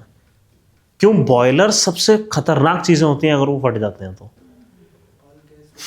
नहीं, वो वहाँ उस प्लांट में भी बॉयलर्स थे, बट हाँ वहाँ पे भी एक चीज़ हुई थी कि बॉयलर ओवरहीट हो गए थे, उससे पानी नीचे चला गया था उन टैंक्स में जहाँ पे उन्होंने वो कुछ गैसेस स्टोर कर रखी हुई, पानी के रिएक्शन की वजह से वो फट गया था, है ना। वहाँ पे भी बॉयलर, एक्चुअली वो एक बॉयलर डिजास्टर भी है, गैस डिजास्टर के साथ साथ, भोपाल गैस ट्रेजेडी में, ठीक है। एनीवे, तो आपने हीट बढ़ाई, जब तक पूरा स्टेट ऑफ मैटर चेंज नहीं हो जाता तब तक आप हीट देते रहो, ठीक है। अब हमारे यहाँ थर्मोडायनेमिक के जो कॉन्सेप्ट थोड़े से हिल रहे हैं, इनको वापस बचाते हैं। क्या प्रॉब्लम हो रही है यहाँ पे? हम हीट देते जा रहे हैं, टेम्परेचर बढ़ नहीं रहा। हम कह रहे थे भाई इंटरनल एनर्जी में स्टोर हो जाता है, तो मतलब इंटरनल एनर्जी दो टाइप की होती हैं, एक जो टेम्परेचर के फॉर्म में आती हैं, एक स्टेट के फॉर्म में आती हैं। कहने का मतलब है हमें ये तो बात पक्की है, लेकिन थर्मोडायनेमिक्स को बचाना है हमें। देखो ये बात पक्की है, उसके इंटरनल अकाउंट में गई है ये एनर्जी, बट ये इंटरनल अकाउंट सिर्फ टेम्परेचर से हम मेजर नहीं करते, मतलब स्टेट ऑफ मैटर से भी फर्क पड़ता है, ठीक है। तो हमें कुछ नई चीज़ें यहाँ पे डालनी पड़ेंगी, सोचना पड़ेगा इसके बारे में, ठीक है। एक बार स्टेट ऑफ मैटर पूरी चेंज हो गई, उसके बाद वो और हीट और स्टोर करना शुरू हो जाती है, ठीक है। हम हीट का अकाउंट समझ रहे हैं। अगर हीट यहाँ से निकालना शुरू हुई, ये 0 डिग्री सेल्सियस के आसपास आ जाएगा। अब 0 डिग्री सेल्सियस के बाद पानी तो बच नहीं सकता, तो होगा क्या कि वो धीरे धीरे आइस में कन्वर्ट होगा। हमने खूब सारी उससे और हीट निकाली। कब तक हीट निकाली? वो पूरा लिक्विड आइस में कन्वर्ट हो गया, ठीक है। जब पूरा ही आइस में कन्वर्ट हो गया और जब हीट निकालना चाहेंगे तो क्या होगा? आइस तो है ही, आइस 0 डिग्री सेल्सियस पे मान लो हमने यहाँ पे अचीव कर ली, इसमें से और हीट निकाल रहे हैं, रेफ्रिजरेशन कर रहे हैं हम, हीट पंप चलाए जा रहे हैं, फिर भी रुक नहीं रहे। वो तो कार्बन डाइऑक्साइड होती है ना। टेम्परेचर और कम होगा, ये 0 डिग्री सेल्सियस की आइस और कम टेम्परेचर पे चली जाएगी, ठीक है। अब टेम्परेचर और कम होना शुरू हो जाएगा। यहां से लेकर यहां तक है वाटर, यहां से लेकर यहां तक है आइस, और इसके ऊपर क्या है? गैस। Got it? समझ आया? ठीक है। अब बात यह है कि हमें कुछ देखना, भाई ये तो हमें समझ आ गया कि यहां से लेकर यहां तक कोई स्पेसिफिक हीट देनी पड़ रही है, ठीक है, स्पेसिफिक हीट ऑफ, मान लो यहाँ पर है स्पेसिफिक हीट ऑफ वाटर बोल देंगे उसको, यहाँ पर है स्पेसिफिक हीट ऑफ वेपर बोल देंगे उसको, यहाँ पर है स्पेसिफिक हीट ऑफ आइस बोल देंगे उसको, कि 1 kg आइस का 1 डिग्री सेल्सियस टेम्परेचर बढ़ाना है तो कितनी हीट देनी पड़ेगी, वो स्पेसिफिक हीट ऑफ आइस हो गई। ठीक है, ये सारी हीट हमने प्रोवाइड कराई थी, यहां से लेकर यहां तक हमने स्पेसिफिक हीट प्रोवाइड कराई थी, स्पेसिफिक हीट ऑफ, जो हमने जो डेफिनेशन लिया जनरल लिया वो सब्सटेंस की है। ठीक है, ये स्पेसिफिक हीट ऑफ आइस है, ये स्पेसिफिक हीट ऑफ वाटर है, ये स्पेसिफिक हीट ऑफ गैस है, सब कुछ बढ़िया। लेकिन ये वाली हीट कहां गई, इसका क्या करें? ये हमारा थर्मोडायनेमिक्स के लॉ तो मतलब गड़बड़ा रहे हैं, है ना, इसके इंटरनल अकाउंट में ये कौन सी हीट आई, तो हमें ये डिफाइन करना पड़ा। इसको हम क्या कहते हैं, ये वो हीट है जहां पे टेम्परेचर चेंज नहीं होता, ठीक है, बट हम स्टेट ऑफ मैटर को फिर भी चेंज कर रहे हैं। ये कौन सी हीट है, वो heat required to change the state of matter of 1 kg of water suppose, या 1 kg ऑफ आइस सपोज। ठीक है, इसको हम कहते हैं लेटेंट हीट। ठीक है, इसको कहेंगे हम लेटेंट हीट ऑफ वेपराइजेशन, कि 1 kg वाटर को, जो कि 100 डिग्री सेल्सियस पे पहले से है, इसको पूरे के पूरे को हमें वेपराइज करना है, कितनी हीट और लगेगी, लेटेंट हीट ऑफ वेपराइजेशन होगी। ठीक है, वो कितनी हीट लगेगी कि 1 kg ऑफ आइस को, जो कि पहले से 0 डिग्री सेल्सियस पे है, उसका बस state of matter 0 degree Celsius के ही 0 डिग्री सेल्सियस पे स्टेट ऑफ मैटर चेंज करना है, कि 0 डिग्री सेल्सियस की आइस से 0 डिग्री सेल्सियस का वाटर बनाना है, कितनी हीट लगेगी, इसको हम बोलेंगे लेटेंट हीट ऑफ कंडेंसेशन। ठीक है, तो क्या है कि अब पूरा अकाउंट एकदम क्लियर है। वही वाटर के अकाउंट में क्या था, यहाँ पे कुछ हीट थी, हमने स्पेसिफिक हीट देना शुरू करा, 100 डिग्री वो 0 डिग्री सेल्सियस पे आ गया। ठीक है, लेकिन ये अभी भी आइस है, हमने और हीट दी, इसके अकाउंट में और ऐड करी, इसके अकाउंट में ऐड करने की वजह से, इस हीट की वजह से ये क्या हो गया, पूरा का पूरा वाटर में बदल गया। और हीट हमने देना शुरू करा, टेम्परेचर भी बढ़ना शुरू हुआ, फिर रुक गए यहाँ पे, और हीट दी इसके अकाउंट में, तो फिर ये गैस बन गया सारा का सारा, पर 100 डिग्री सेल्सियस की गैस, गर्म गैस नहीं। फिर और हीट दी तो अब ये कितनी भी गर्म गैस बन सकता है, एंड सो ऑन। समझ आया कैसे चल रहा है ग्राफ? ठीक है, तो अब इन सारी चीज़ों के लिए हम लिखते हैं डेफिनेशन।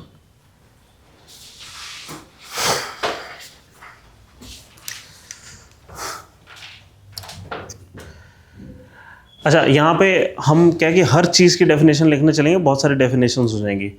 अब हम जरा ये देखते हैं आपको समझ आया कि नहीं। स्पेसिफिक हीट ऑफ वाटर क्या हुआ, बताओ।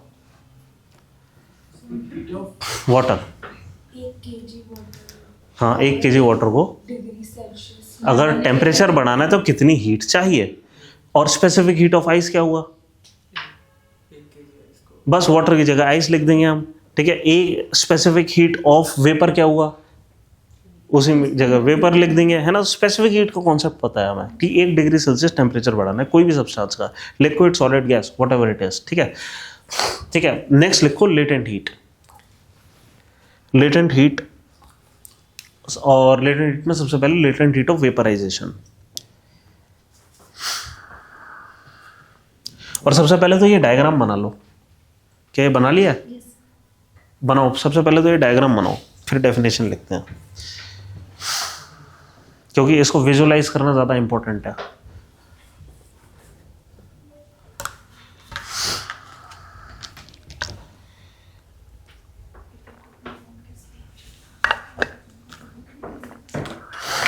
जिन लोगों को ज्योग्राफी नहीं हुआ है ना, गलती से भी इस कॉन्सेप्ट को भूलना मत, ये बहुत इंपॉर्टेंट है।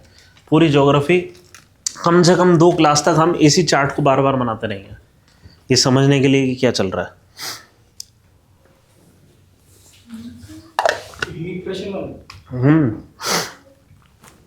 जहाँ पे भी हमें बादल बनाने होंगे ये चार्ट आएगा, कोई कुछ भी वेदर फिनोमेना होगा ये चार्ट आएगा। क्या हुआ? हमारे बादल भी इसका ये चंद्रशेखर सर ने बताया था। हाँ, कोई बात नहीं, जब अगली बार ज्योग्राफी हो रही है होगी कोशिश करूंगा मैं लूंगा, आप भी आ जाना। अगर मैं लूँगा तो। अच्छा, आपके IR मोस्ट प्रॉब्ली नेक्स्ट हफ्ते या नेक्स्ट टू नेक्स्ट में स्टार्ट होगा, लेकिन प्रॉब्लम ये है कि हमें दूसरी क्लास नहीं मिल रही है, तो मैं जल्दी से जल्दी ये कराने की कोशिश कर रहा हूँ। मैं नेक्स्ट हफ्ते में ख़त्म करा दूंगा साइंस, ठीक है। तो आपका IR स्टार्ट होगा और फिर हम छोटे मतलब 1-1 घंटे की ना एक्स्ट्रा क्लास कुछ और मतलब दूसरे सब्जेक्ट्स की ले लेंगे, जैसे पैरेलल में CSET ऐसे ये कराना शुरू कर देंगे। तो एक कोर एक नॉन कोर सब्जेक्ट इस तरीके से होता रहेगा, ठीक है।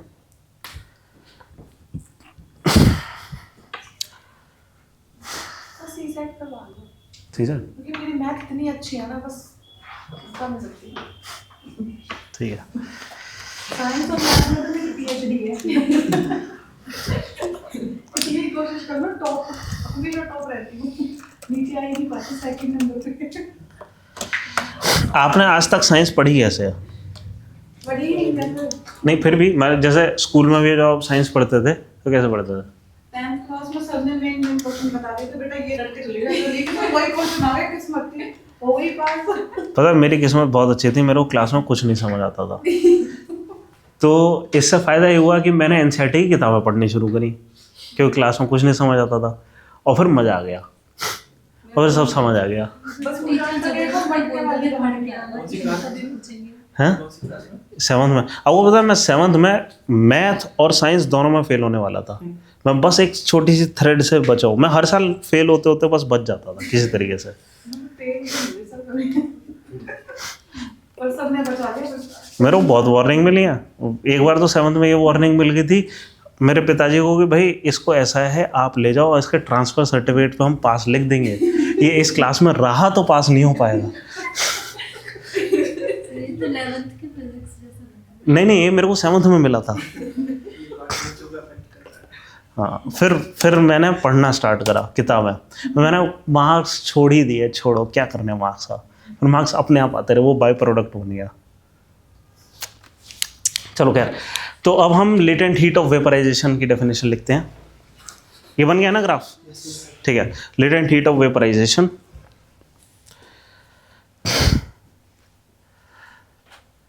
कि it is the amount of heat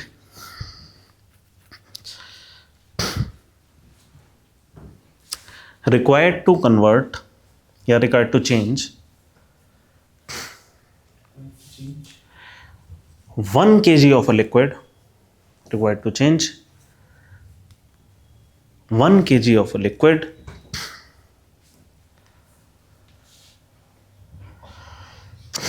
to gas. Vaporization है ना, vaporization means liquid to gas, है ना, liquid to gas, बस।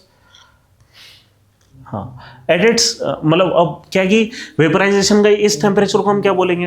एट इट्स बॉइलिंग पॉइंट हम बोल सकते हैं, या at its temperature of vaporization, है ना, या एट इट्स टेम्परेचर सिंपली, उस टेम्परेचर पे जहाँ पे भी वेपराइजेशन एक्चुअली अकर कर रही है ना। तो आप लिख देंगे एट अ कांस्टेंट टेम्परेचर, या एट दैट, जो भी एट इट्स टेम्परेचर लिखो खाली, eight its temperature, To gas at its temperature. Eight its temperature. और ये टेम्परेचर क्या है कि वाटर के केस में इसको हम क्या बोलते हैं? बॉइलिंग पॉइंट, है ना। फिर लेटेंट हीट ऑफ कंडेंसेशन। अच्छा, हमने ये जो जितनी भी डेफिनेशन है ना वाटर के पर्सपेक्टिव में ही लिखी है ना। तो क्या हो रहा है कि वाटर आपका सेंटर है, तो आप कंडेंसेशन करेंगे ना जब उस साइड जाएंगे, उस चीज़ को कंडेंस कर देंगे। इसलिए इसको हम क्या कहते हैं, इसको हम ये भी बोल सकते हैं कि latent state of melting, latent heat of melting, कि हम आइस से वाटर की तरफ जा रहे हैं। लेटेंट हीट ऑफ मेल्टिंग क्यों नहीं बोल रहे? लेटेंट हीट ऑफ कंडेंसेशन क्यों बोल रहे हैं? क्योंकि लोगों ने वाटर से उधर जाने की कोशिश करी थी इनिशियली। इनफैक्ट ये बोलना कि लेटेंट हीट ऑफ फ्रीजिंग या लेटेंट हीट ऑफ मेल्टिंग, इनमें से कोई भी डेफिनेशन गलत नहीं होनी चाहिए, बट हम बाय कन्वेंशन उसको बोल रहे हैं बस, लेटेंट हीट ऑफ कंडेंसेशन। ठीक है। तो क्या होता है कि heat required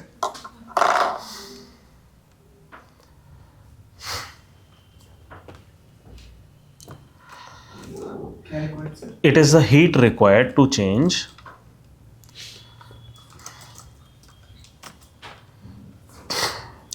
one kg of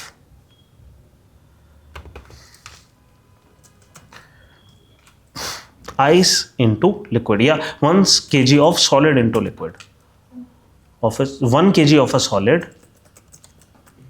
into a liquid without changing its temperature.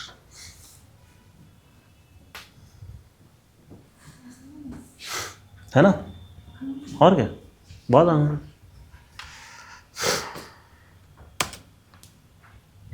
ठीक है, ये सिंपल हो गया। अब हम आते हैं वापस, हम यहाँ पे -273 डिग्री सेल्सियस अचीव, मतलब ये टेम्परेचर अचीव करना चाह रहे हैं 273 डिग्री सेल्सियस। कैसे अचीव करें? लिक्विड हीलियम से लिक्विड हीलियम का क्या टेम्परेचर होता है वैसे? इसकी बात को इग्नोर किया है, हमेशा पता नहीं क्या बोलते हैं। कर सकते हैं -269, ठीक है, काफ़ी क्लोज है। हाँ एक्चुअली अब अच्छा चलो ये मान लेते हैं, हमें यहाँ पे हमारे पास है हीलियम, हमारे पास है हीलियम, हमें लिक्विड हीलियम बनाना है। कैसे अचीव करें? वो तो खाली 4 केल्विन है, 4 केल्विन मतलब यहाँ -273 डिग्री सेल्सियस है, लिक्विड हीलियम आएगा -269 डिग्री सेल्सियस। ठीक है, ये बहुत ज़्यादा लो है टेम्परेचर।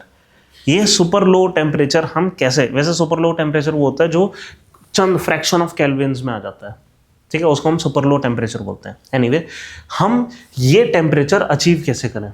इसको अचीव करने का एक हमारे पास तरीका है। क्या कि जैसे हम एक काम करते हैं कि यहाँ पे हम लिक्विड नाइट्रोजन ले आते हैं, ठीक है, और लिक्विड नाइट्रोजन जब इस हीलियम के पास आएगी, हम क्या करें वहाँ पे ना प्रेशर कम कर दें।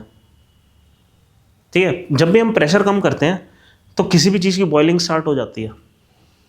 ठीक है, हम प्रेशर कम कर रहे हैं, एक ऐसा एक्सपेरिमेंट लेते हैं कि मान लीजिए यहाँ पे एक पिस्टन है और यहाँ पे लिक्विड नाइट्रोजन था और हमने इस पिस्टन को ऊपर की तरफ उठाया, प्रेशर कर दिया बहुत कम, है ना। अभी मान लीजिए यहाँ ये जो पानी है ना, इस पानी को अगर हम स्पेस में ले जाएंगे ना तो क्या होगा, प्रेशर ऊपर से कम हो जाएगा, उसकी स्पॉन्टेनियसली बॉइलिंग स्टार्ट हो जाएगी।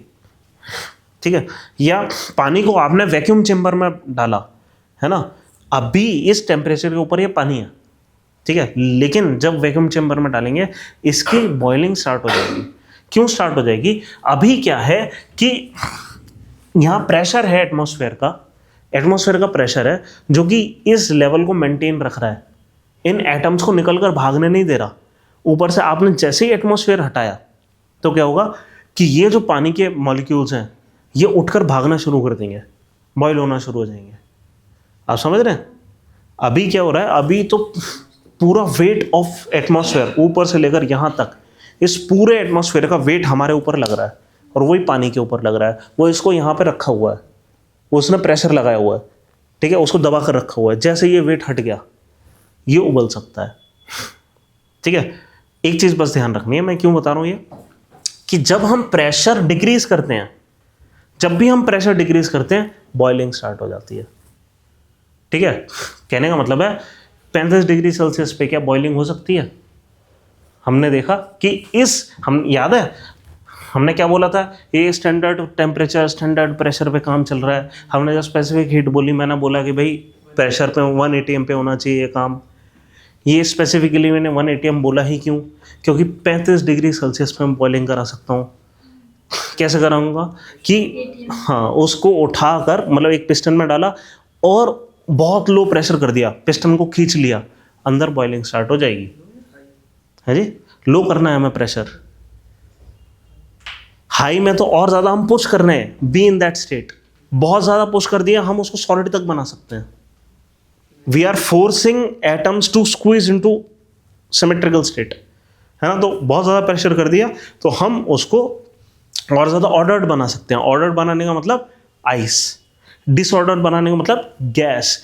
हम जब प्रेशर कम कर रहे हैं और ज़्यादा रेयर मीडियम उसको दे रहे हैं, एक्सपेंड करने की स्पेस दे रहे हैं, वो एक्सपेंड करना चाहेगा। क्योंकि हम उन्हें एक कैप्सूल के अंदर डाल कर रखते हैं जो कि 1 एटमॉस्फेयर पर है। जितना यहाँ पे प्रेशर है ना इस कमरे के अंदर का, हमने मान लो इसे सील पैक कर दिया, इसकी एक भी हवा को बाहर एस्केप नहीं करने दिया और इसको उठाकर स्पेस में ले गए, अंदर का प्रेशर अभी भी 1 एटमॉस्फेयर रहेगा। दिक्कत ये होगी अगर यहाँ पे छेद हो गया, ठीक है, वरना कोई दिक्कत नहीं है। हमने 1 एटमॉस्फेयर रखा, वो पानी रहेगा, ठीक है ना। एनीवे, तो हम क्या कर रहे हैं अब कि यहाँ पे लिक्विड नाइट्रोजन ला रहे हैं और उसका प्रेशर हम जानबूझ के लो कर रहे हैं। उससे क्या होगा कि कुछ लिक्विड नाइट्रोजन बॉयल हो जाएगी।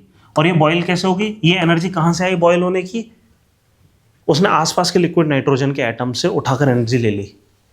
तो जो बचा हुआ लिक्विड है उसका टेम्परेचर का क्या होगा, कम हो जाएगा। भाई ये ऑलमोस्ट इवेपोरेशन है ना। पानी रखा हुआ है एक बकेट में, ठीक है, खुले में, अगर आपने बॉइलिंग वाटर भी रखा है, हवा चलेगी, वेपराइज होगा कुछ और बचा हुआ ठंडा पड़ जाएगा।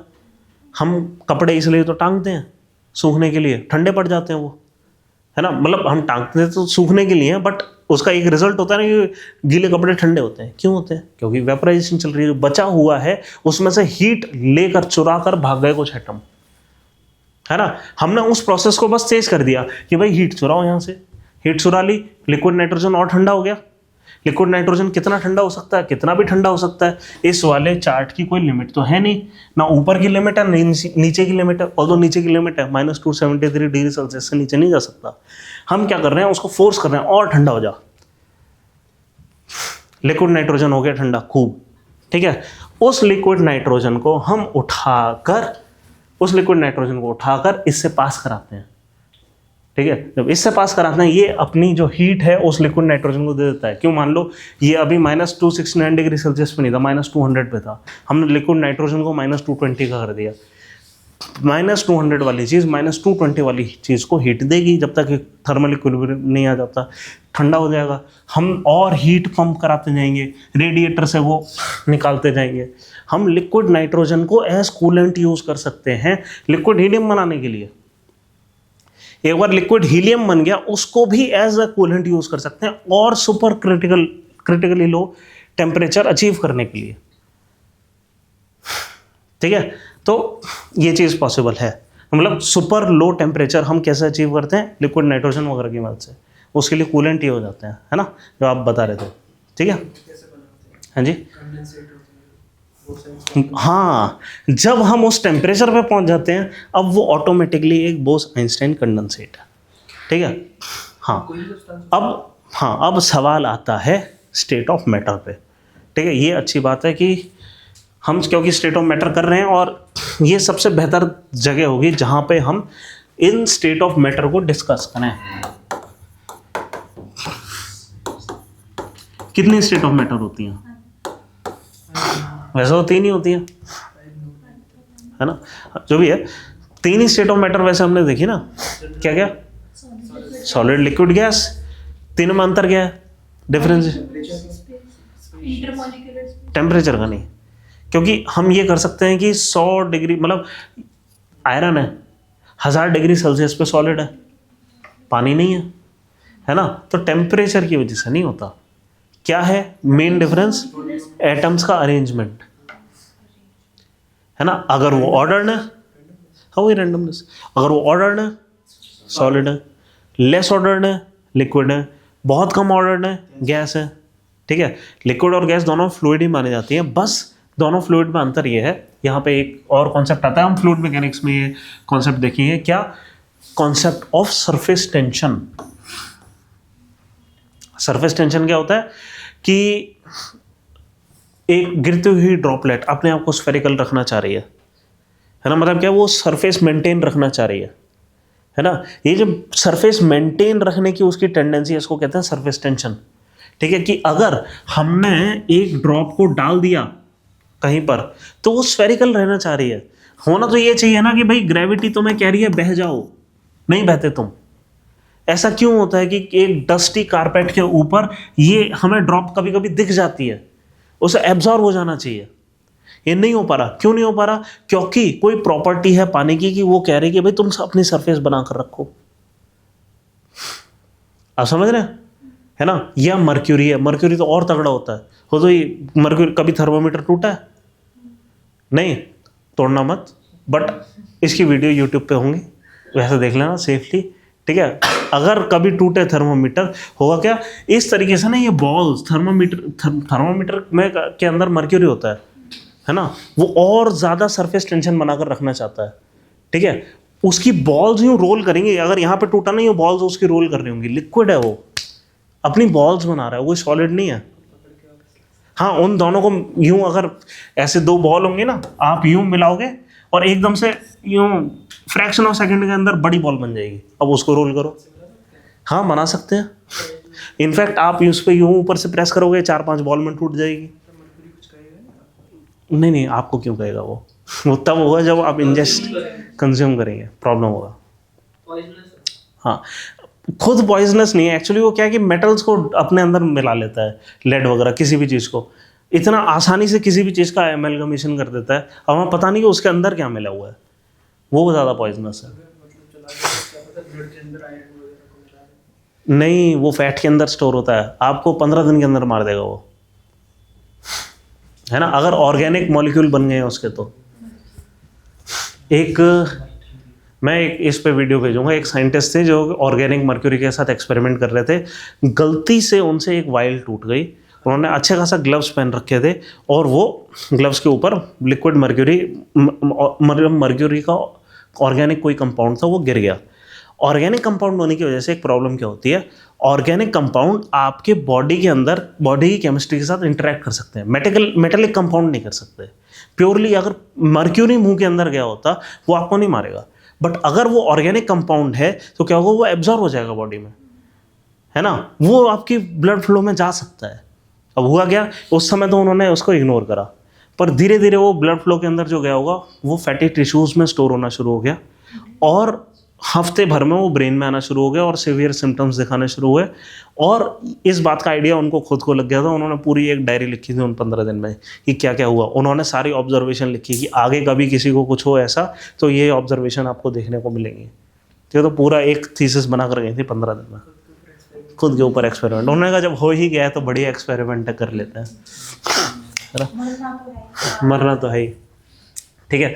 तो सॉलिड लिक्विड गैस में अब क्या है कि हम कह रहे हैं कि परफेक्टली ऑर्डर्ड हो गया सॉलिड, जो फ्लो कर रहा है वो लिक्विड या गैस। बस अंतर यह है लिक्विड और गैस में कि जो लिक्विड है वो अपनी सरफेस टेंशन मेंटेन करता है, ठीक है, और जो गैस है उसकी कोई सरफेस टेंशन नहीं है, ये डाइल्यूटेड होती है, गैस उड़ना शुरू कर देती है, ठीक है। इसका मतलब ये नहीं है गैस को हम कंटेनर में नहीं रख सकते, सुपर डेंस गैसेस कंटेनर के अंदर आप डाल सकते हो। जैसे ब्रोमीन है, एट रूम टेम्परेचर गैस की तरह बिहेव करती है। आप एक कंटेनर के अंदर ब्रोमीन गैस डालोगे, आपको यहाँ हेजी कंपाउंड दिखाई देगा चारों तरफ, ब्राउन कलर का कोई गैस है जो अंदर बैठी हुई है, बस बहुत डेंस गैस है, ठीक है। आप एक कंटेनर के अंदर रख सकते हैं, लिक्विड को भी रख सकते हैं, it takes the shape of the liquid, even gases can take the shape of the liquid in that sense. Bromine ले लेती है, but the only point is it can never make a surface. ये अंतर है क्या gases और liquid में, क्या कि उनका सरफेस टेंशन नहीं होती गैसेस की, ठीक है, लिक्विड की सरफेस टेंशन होती है। समझ आ गया था? बस ये 3 स्टेट ऑफ मैटर हमें पता थी, क्यों, क्योंकि इसके डायग्राम थे हमारे पास कि भाई कैसे हमें चेंज करना है स्टेट ऑफ मैटर, सब कुछ हमें पता था। बट फिर क्या हुआ कि जब हमने इन कॉन्सेप्ट्स का यूज करके सुपर हीटेड चीजें बनाना शुरू करी तो हमें कुछ नई चीज मिली। फॉर एग्जाम्पल आग है, वो क्या है, वो गैस है या लिक्विड है? ऑब्वियसली लिक्विड सॉलिड तो है नहीं, वो हम मान कर चलते थे ये गैस है, ठीक है। बट आग को इतनी आसानी से हम नहीं बोल सकते वो गैस है, क्यों? क्योंकि हमारी बाद की अंडरस्टैंडिंग में ये समझ आया हमें कि आग बन कैसे रही है कि इलेक्ट्रॉन एक्साइट हो रहे हैं, हमने हीट दी, ठीक है, आग जल रही थी, उसमें से खूब सारी हीट निकली, उससे हुआ क्या कि जो एटम्स थे उसके इलेक्ट्रॉन एक्साइट हुए। और मैंने आपको बताया रेडिएशन कैसे मिलती है हमें, जैसे इलेक्ट्रोमैग्नेटिक रेडिएशन है, जब इलेक्ट्रॉन वापस नीचे जाते हैं कुछ रेडिएशन देते हैं, येलो लाइट ब्लू लाइट कैसे मिल रही है, ये सर्टेन एनर्जी लेवल्स के बीच के जंप्स हैं, ठीक है। जो जंप वापस हुआ आपको कभी ब्लू लाइट मिली, ज़्यादा बड़ा जंप हुआ, कम जंप हुआ तो येलो लाइट मिली, और अलग अलग किस्म की आपको लाइट्स मिली, ठीक है। कुछ केसेस में इतना ज़्यादा मतलब ये जो फ्लो है एक्साइटेड इलेक्ट्रॉन्स और एक्साइटेड एटम्स का इतना तगड़ा फ्लो होता है कि actually it is not even an atom any more. मतलब वो क्या है, it is a sea of protons in a sea of electrons. इतने ज्यादा जंप हो रहे हैं, इलेक्ट्रॉन इतना इतना छोड़ छोड़ के भाग रहे हैं कि एक्चुअली अब इलेक्ट्रॉन्स बाउंड ही नहीं है एटम्स के साथ। जब इलेक्ट्रॉन बाउंड ही नहीं है एटम के साथ, हम ये स्टेट ऑफ मैटर तब कह रहे हैं कि भाई जब मॉलिक्यूल्स इस तरह हैं। जो पॉइंट ये है कि अब मॉलिक्यूल्स ही नहीं है। जब मॉलिक्यूल्स ही ना हो उस स्टेट ऑफ मैटर को क्या बोले, है ना। तो इसको हमने एक नया नाम दिया, इसको हम क्या कहते हैं, प्लाज्मा। सन क्या है, सन गैस नहीं है, सन क्या है, प्लाज्मा, है ना। It is a sea of protons in a, या sea of nucleuses in a sea of electrons. जब आपको ऐसी स्टेट ऑफ मैटर मिले उसको हम क्या बोलते हैं, प्लाज्मा। ठीक है, प्लाज्मा की डेफिनेशन लिखवा दूं। तो 3 स्टेट ऑफ मैटर होते हैं, पहले तो आप ये लिख लो। इसके अलावा हमें 2 स्टेट ऑफ मैटर और मिली है।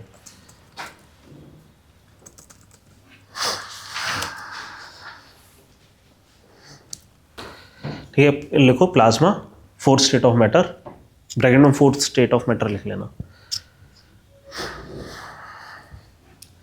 ठीक है, it is a hot charged state of matter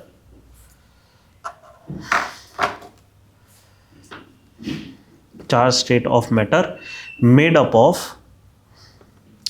ions, electrons and neutral atoms. Ions, electrons and neutral atoms.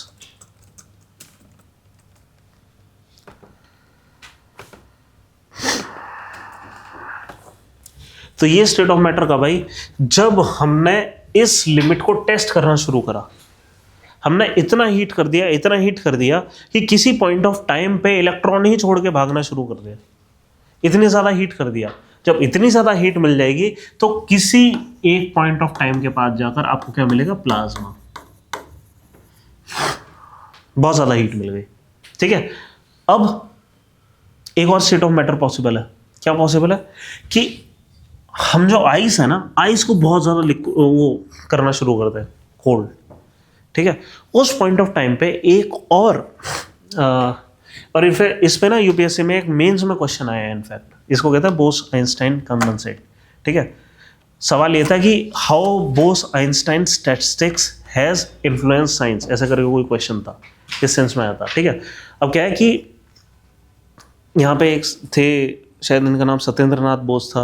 ठीक है, और वो कर क्या रहे थे कि वो सुपर कूल्ड लिक्विड के, मतलब वो क्या है कि वो मतलब लिक्विड नाइट्रोजन से हमने चीज़ों को बहुत ज़्यादा ठंडा करना शुरू करा। ये इस पॉइंट ऑफ टाइम पे इतने कोल्ड एनवायरनमेंट में मैटर किस तरीके से बिहेव करेगा, उसके इक्वेशंस को चेक कर रहे थे वो।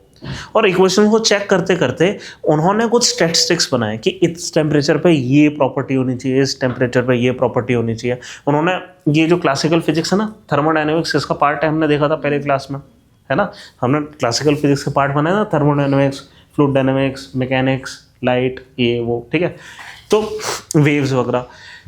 तो थर्मोडायनेमिक्स क्या था, एक क्लासिकल फिजिक्स का पार्ट है। उन्होंने इस पे जब क्वांटम फिजिक्स अप्लाई करना शुरू करा, उन्हें कुछ इंटरेस्टिंग रिजल्ट मिलने शुरू हुए। ठीक है, और ये रिजल्ट उन्होंने लेटर्स में लिख के आइंस्टाइन को दिखाया कि मेरे को ऐसा लग रहा है कि एक और स्टेट ऑफ मैटर होनी चाहिए कि जब हमने किसी चीज़ को सुपर कूल कर दिया, यहाँ पर ले गए, तो होगा क्या, मैटर नहीं रहेगा। वो कह रहे हैं कि वो मैटर की तरह कम, वेव की तरह ज़्यादा बिहेव करना शुरू करेगा।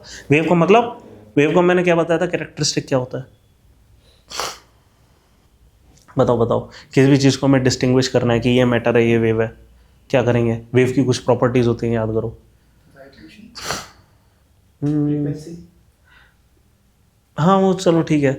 एक्चुअली अगर कोई चीज़, मतलब कोई पार्टिकल वेव है कि नहीं, हम कैसे टेस्ट करें इसको, पार्टिकल को कोलाइड कराओ, अगर थ्रू एंड थ्रू निकल गया वेव है ना। Collision is a property of a matter, interference is a property of a wave. वो वेव आई, यूँ स्नैप हुई और आगे निकल गई, है ना, थ्रू एंड थ्रू एक दूसरे के निकल जाती हैं, ये होता है वेव। उनका ये कहना था कि जब उनके स्टैटिस्टिक्स में, उनके इक्वेशंस में ये निकल कर आया कि जब हम 0 केल्विन के आसपास आ जाएंगे ना, जब टेम्परेचर ड्रॉप करना शुरू करा, ठीक है, 0 केल्विन के आसपास आ गए, तो होगा क्या, ओके नहीं है, ये 0 केल्विन है, ओके। तो जो मैटर है वो हम ये सोच रहे हैं कि परफेक्ट एंट्रोपी की स्टेट आ जाएगी, है ना, कि भाई कोई चीज़ मूव नहीं करेगी। हाँ, इस पॉइंट ऑफ टाइम पे जो ये क्रिटिकल टेम्परेचर है, इस पॉइंट ऑफ टाइम पे ये मैटर नहीं रहेगा। बॉस ये कह रहे हैं कि ये वेवी हो जाएगा। वेवी हो जाएगा मतलब किसी वजह से हो रहा है कि ये वेव्स की तरह बिहेव करेगा, मैटर की तरह बिहेव नहीं। मतलब ये जो वेव मैं बना रहा हूँ ना, ये भी सही रिप्रेजेंटेशन नहीं है, ठीक है, हमें नहीं पता इसका सही रिप्रेजेंटेशन क्या है, but what he is saying is it would behave absurdly, ठीक है, as if it is a wave. Interference start हो जाएगा।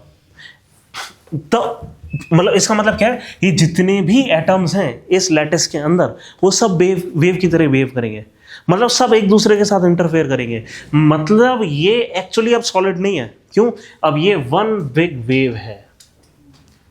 आप समझ रहे हैं, एवरीथिंग हैज मर्ज्ड, ठीक है। ये मतलब इस पॉइंट, मतलब यहां पे आपको एब्सर्ड लग रहा होगा क्योंकि एब्सर्ड है, ठीक है। मेरे को भी नहीं पता इसको कैसे रियलाइज करें इस चीज को। जब बिल्कुल पास में थे सॉलिड, हाँ, कुछ गैप था उनके बीच में, वो गैप भी खत्म हो गया, वो सब कुछ मर्ज है, वो एक चीज हो गए हैं, सॉलिड बचा ना सॉलिड लिक्विड गैस। वो डेफिनेशंस एब्सर्ड हैं, हम इसको सॉलिड लिक्विड गैस नहीं बोल सकते, ठीक है। उन्होंने कहा ये अलग ही स्टेट ऑफ मैटर है, और आइंस्टाइन ने एग्री करा, उस थ्योरी को और ज़्यादा आगे बढ़ाया, कुछ अपनी मैथमेटिक्स लगाई, और इस स्टेट को हम क्या बोलते हैं अब, Bose Einstein condensate, B Bose Einstein, T E condensate, ठीक है। तो डेफिनेशन लिखो बोस आइंस्टाइन कंडेंसेट की।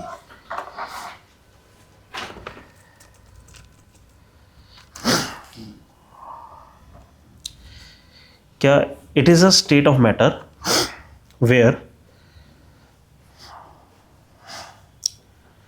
a large number of particles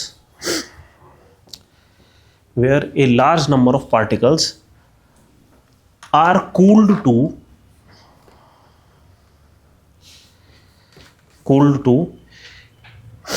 near absolute zero temperature,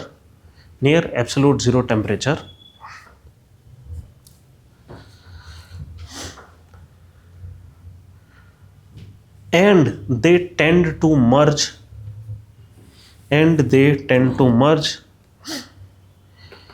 into a single quantum object,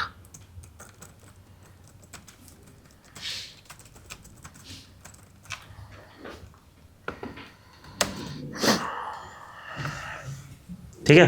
एक सिंगल ऑब्जेक्ट बन जाते हैं। किस वजह से बनते हैं, क्या बनते हैं, क्यों बन रहे हैं, पता नहीं, मैथमेटिक्स ये कह रही है बन जाएंगे, और हमने टेस्ट करके देखा वो बिहेव भी ऐसे कर रहे हैं जैसे सिंगल ऑब्जेक्ट हो, ठीक है। तो ये एक बड़ा इंटरेस्टिंग फिनोमेना है, ठीक है। खैर एनीवे, अब थर्मोडायनामिक्स आपकी इतनी थी। हम कल क्या करेंगे, फ्लूइड, और फिर करंट इलेक्ट्रिसिटी पे हम जाना चाहेंगे।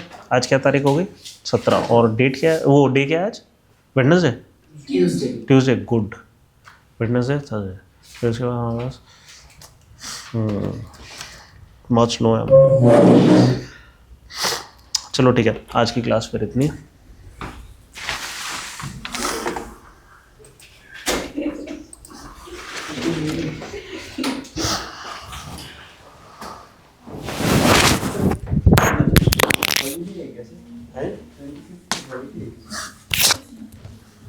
I don't know, but I think so. क्या आप लेना चाह रहे हैं?